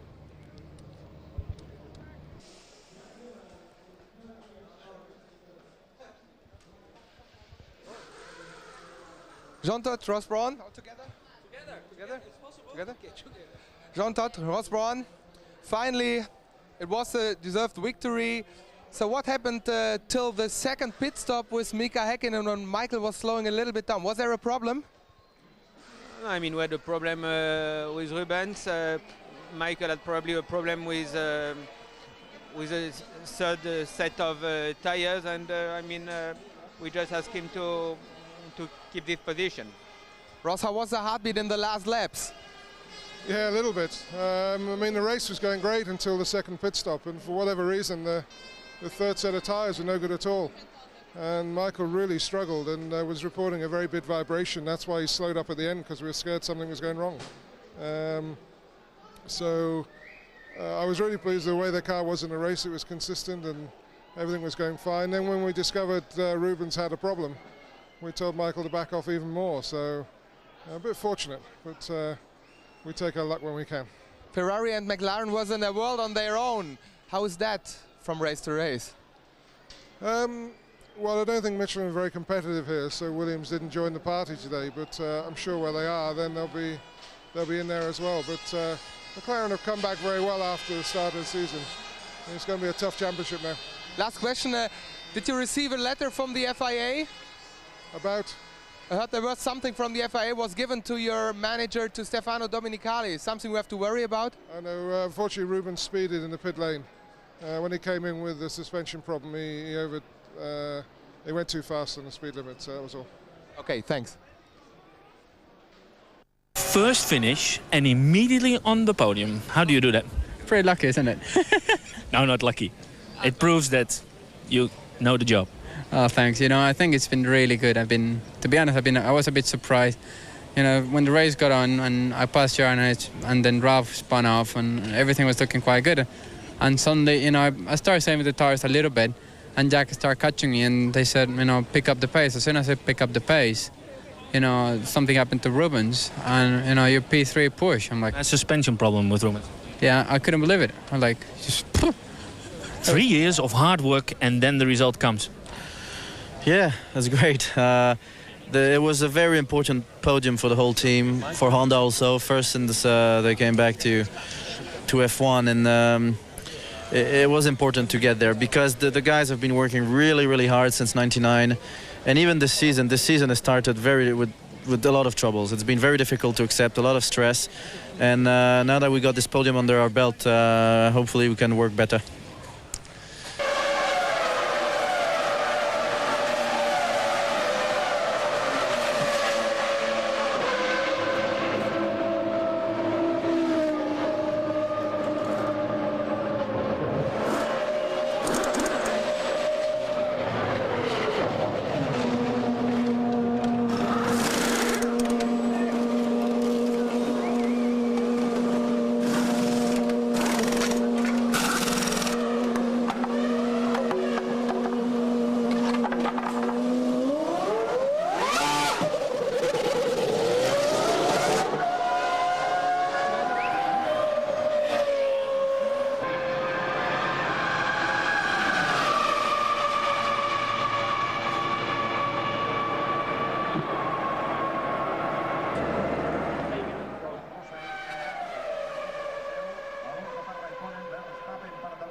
David Coulthard again, fastest lap of the race so far.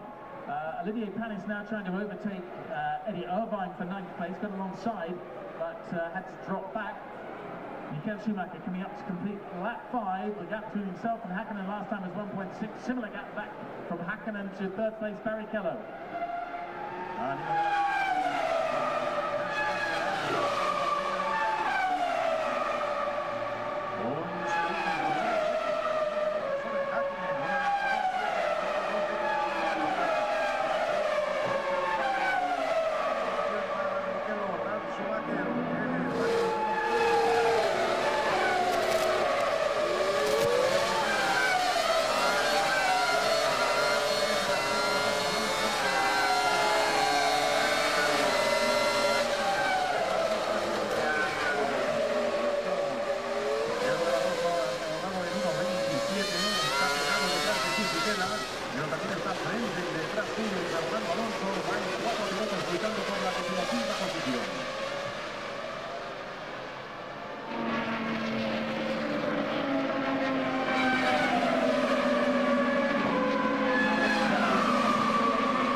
Lost just a little bit of momentum there, Olivier Panis, but he's really trying hard to overtake the Jaguar ahead of him, of Eddie Irvine in 9th place.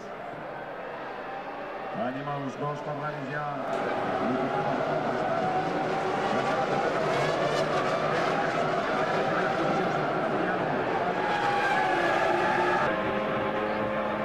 S'ha fet el casc, evidentment s'està maleint la mala sort d'aquest cap de setmana des d'ahir, que la jornada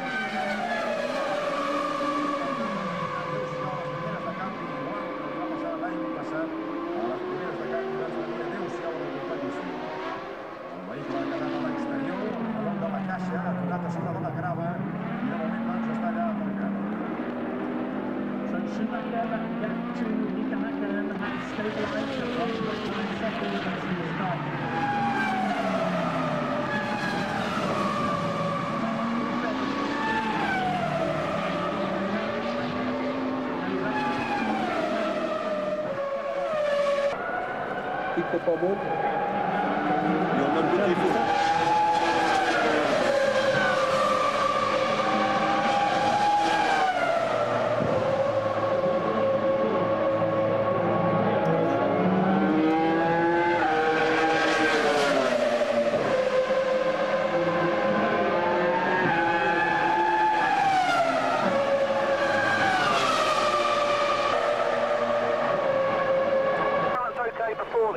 Was the balance okay?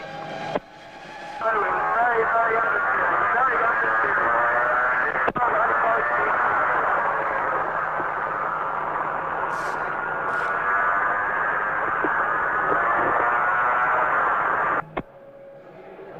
Okay, can we go up on the front flap, please?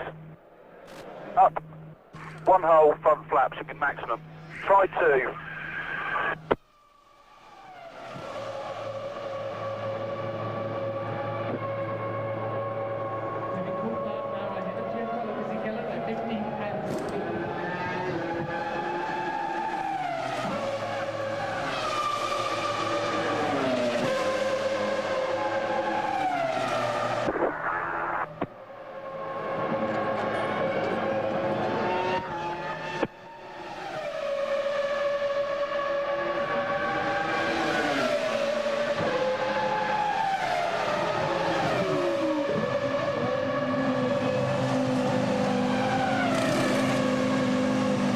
Steering, maybe.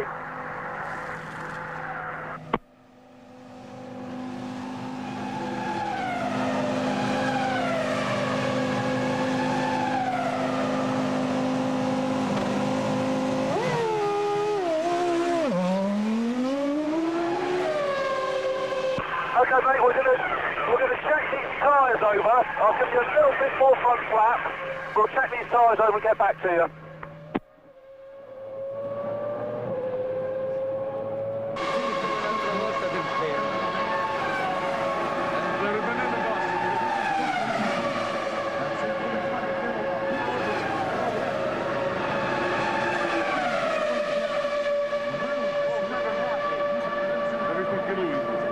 With your filmate così per rischiare, siete visti che filmate?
Mattia.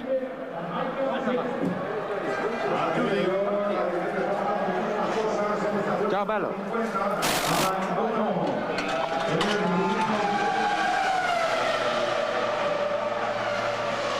Eddie, it looked like quite a competitive race to the end there. What happened?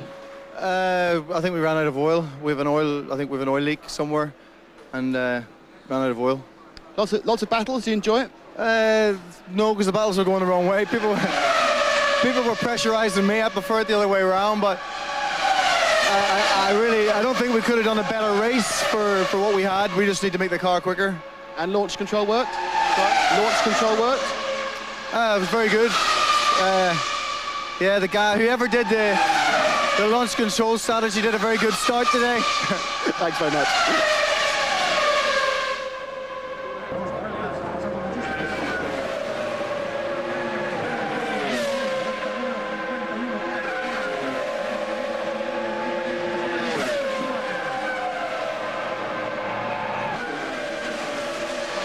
Claudio Barrow, Rubens came in for a stop, then came in the following lap with a problem. What's up? Yes, we have a problem in the rear suspension and we need to find exactly what happened. But yeah, problem in the rear suspension is the reason why we changed the tire and then we come back immediately after while the car is not good. Is Michael struggling on this last set of tyres? No, absolutely. No problem in the tires. Thank you.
I had huge vibration, and that's why I slowed down, because I was afraid I have a tire which is delaminating or something going quite wrong. But anyway, guys, it seems to be our day. We have been bloody lucky. But nevertheless, you have done a good car with all the changes. You have to finish, and we did it, so great job.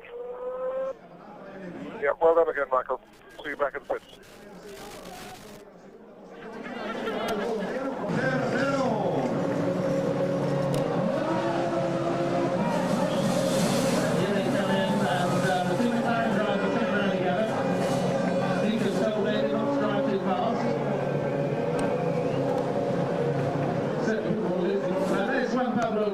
Well done to him.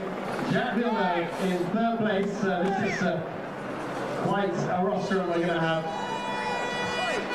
Estamos viendo a Mika Häkkinen sentado en el vehículo de Demi Coulthard. Él está llevando dirección aquí a pit lane. Ahora entra por pit lane. El aplauso de todo este público, no tan solo dedicado como no a Mika Schumacher, que se lleva la victoria. El aplauso también y más que merecido para Mika Häkkinen, que estamos viendo cómo se acerca ya en el pit lane. Le dan ahí la zona de control. El aplauso para Mika Häkkinen. Junto con Demi Coulthard, que finalmente ha quedado quinto.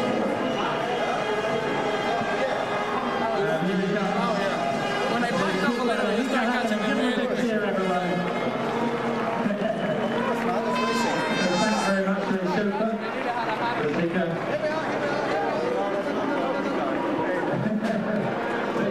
Can you take your luggage with you?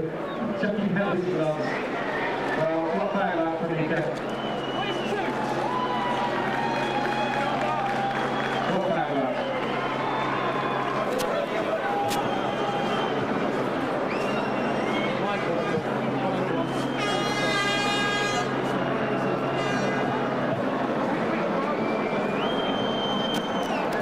Mika Schumacher running over to commiserate with Mika Häkkinen. Aquí se va a ir el Schumacher, que abraza a Mika Häkkinen. Just the other way around.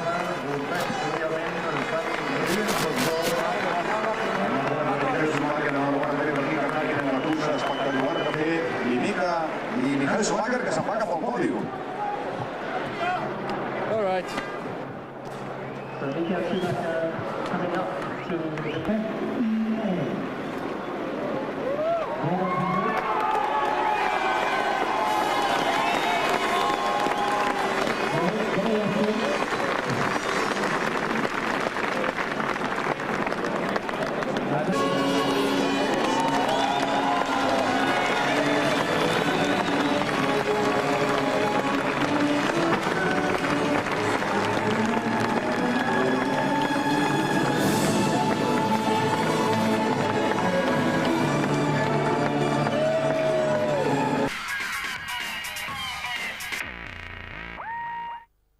Hello there, welcome back to the Catalunya circuit. The Spanish Grand Prix has a reputation for sometimes being a boring procession.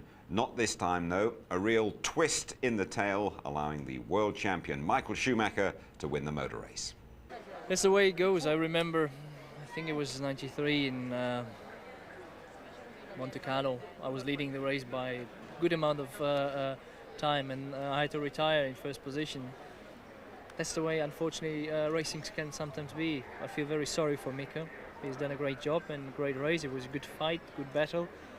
It's a shame to see him then losing it in the last lap. It's super disappointing. I mean, God damn it, you know, Jesus, you know, could it be fantastic, fantastic finish for me here. You know, it was going so easy, and I didn't even have to push. I was just more or less cruising, you know. Short shifting, braking early, accelerating gently, but it just didn't work out this time for me over here, you know. I had a big vibration and a big problem with my last set of tire. Obviously, I don't know what is the reason for this. With the first two set of tires, I was going very fast. I was pulling away a little bit, and it should have been normally enough. But then, if the tire doesn't work in the last stint, then nothing you can do, and that's why they took our win, because under normal circumstance I should have been even increasing the gap towards him after the last stop, and we lost, so we were about a second slower than expected. After the start, I couldn't believe it, you know. I crossed the line the first lap and I look up on the board and I'm like, ooh, P6, that's pretty good.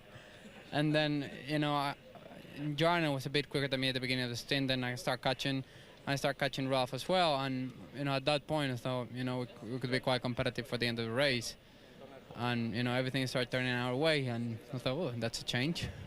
I'm very pleased. It was a hard race. The car was really hard to drive, but I could drive it aggressively and push till the end. It wasn't quick enough, though. Juan Pablo finished in front of us, but at least we're on the podium, and that's great. The team really needed it.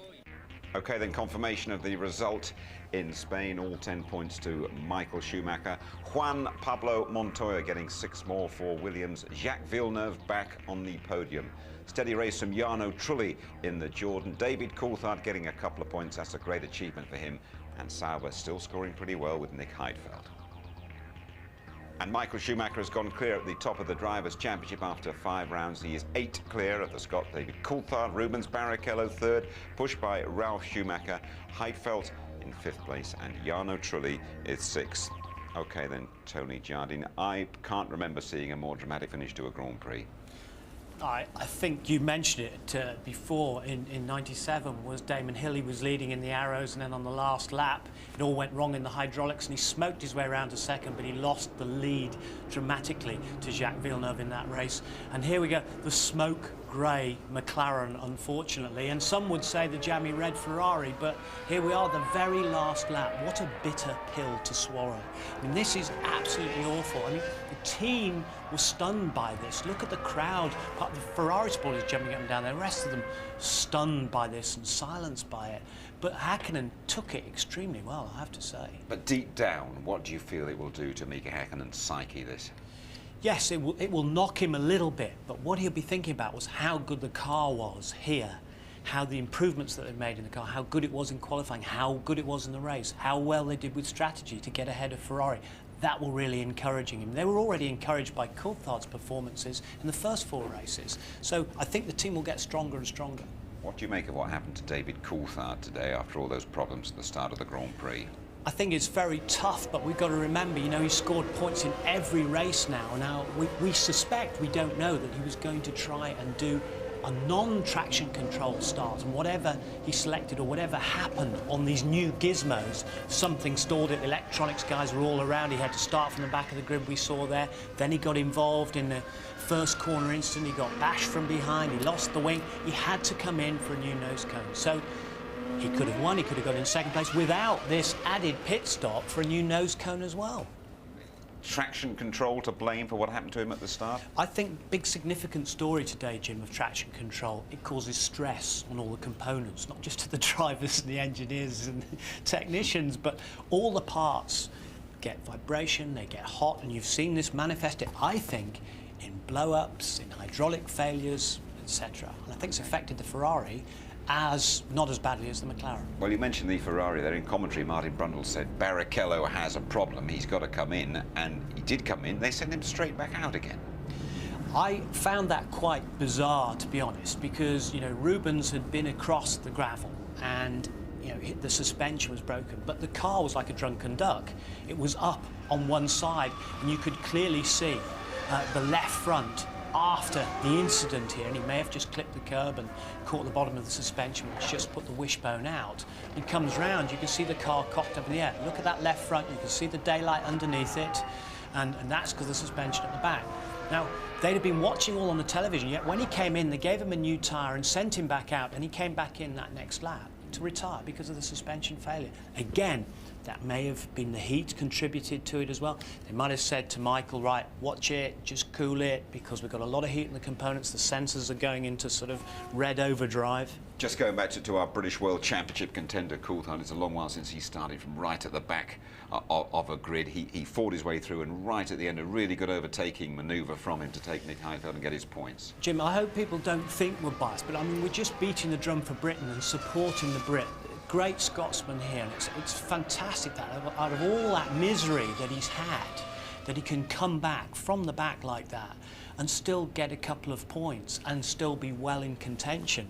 And I feel very strongly about supporting him in the championship because it's for Britain and he's doing a great job. Good camaraderie among the drivers after all the dramas. Teammates Häkkinen and Coulthard involved, and then Michael Schumacher making his point really with Häkkinen. Yeah, this is great. It's a racing spirit there, and that's very reminiscent of Mansell picking up Senna at 91. I think it was in Silverstone, gave him a lift back on his side pod, and those guys are always duelling. Those guys are duelling, although they're in the same team.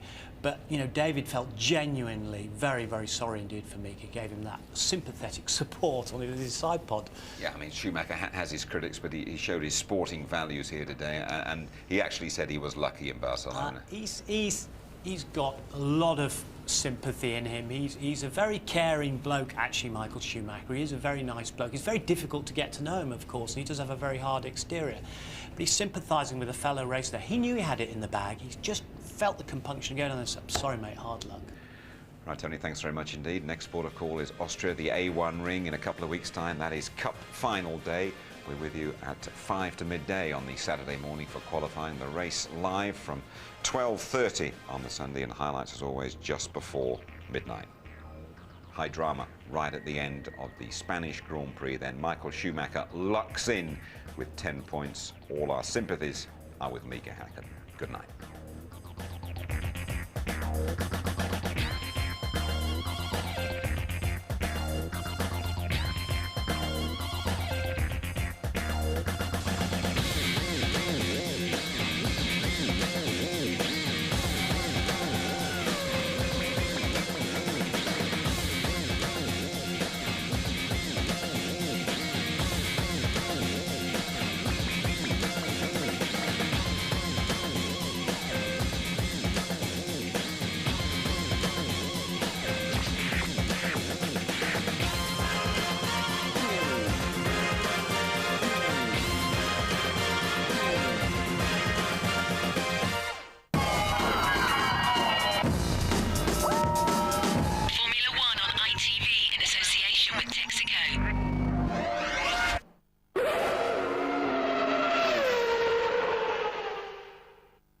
If you'd like to know more about Formula One, the website address sponsored by Foster's is www.itv-f1.com.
Welcome back to Automag, and welcome back once more to Barcelona, where all things traction were under discussion.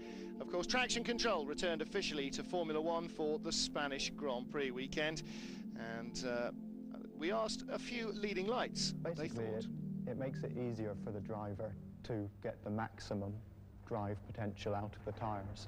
So in the past, he would have to approach the limit gradually, perhaps leaving a little bit of a margin and then if track conditions meant that he overstepped that maximum, he would get excessive wheel spin. And when you get wheel spin, you lose drive force as well as losing cornering force. So traction control allows the driver to go right the way to the limit without any fear of overstepping it. Well, there had been arguments over the last few years since traction control and electronic driver aids had been largely banned that they removed some of the driver's skill from the equation. What do the drivers think? I think nothing has changed. I mean, it's a very simple system. It just helps you at the start. It is going to help you during a race if your rear tire gives up a bit, but it's nothing special. I mean, you still have to drive the car as before. Well, drivers argue that you still have to point it and press the pedals and have the brain power to cope with all of this electricity as well as the speed. And let's face it, I don't think you can argue too much with that. In general, particularly the younger people who like Formula One, they've grown up in an environment using these sort of pieces of equipment, computers. It's not strange to them, and so you'll definitely see the older journalists saying, isn't this terrible, isn't this awful, it's not as it used to be. But I think for the younger generation, I don't think there's anything strange to them about using capability of electronics and software where it can do a better job than the human can. Dichotomy perhaps for Patrick Head, because he loves drivers who race, but being a chief engineer, he loves technology that makes his cars faster. Tricky choice. Obviously there is no choice. If traction control is back, everybody's gone for it to do the best job they possibly can. And once Pandora's box of electronics was opened in the mid-80s, it was never realistically shut effectively. Well, the results from Barcelona were a very disappointing set of results for the McLaren team, and particularly for Mika Häkkinen, who lost a comfortable lead on the very final lap. Michael Schumacher, the championship leader now from David Coulthard, 36 to 28, with Ferrari's Rubens Barrichello in third, and Ralf Schumacher looking strong as ever, despite the slight changes to the cars, in fourth place. And the BMW Williams team in third spot in the manufacturer's points. Jordan Honda in fourth place, the better of the Honda rivals, Jordan and BAR. Ferrari, though, still comfortably leading the Constructors' Championship. And away they go. This will be the end.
et celle de l'an dernier. Good morning, Heinz Harald. Now tell us, what are the main differences between last year's Jordans and this year's car? Well, the differences to last year, this year with our car, is that the car is easier to drive.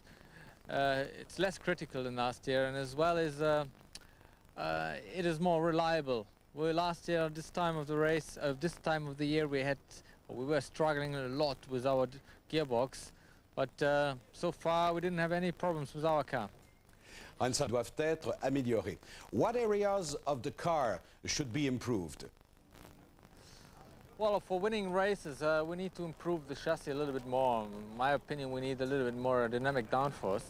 As well, on the engine side, Honda has built a very good engine so far, but it looks like, it seems to me that some other teams has got a little bit more power. So we are working flat out on both sides. Alors, des améliorations à apporter au niveau du châssis, principal difference in this relationship with Honda as opposed to Mugen. Yeah, of course. I mean, it's a very big boost for us, for motivation that we have Honda with us on board, and Honda is doing everything really to support us with good engines.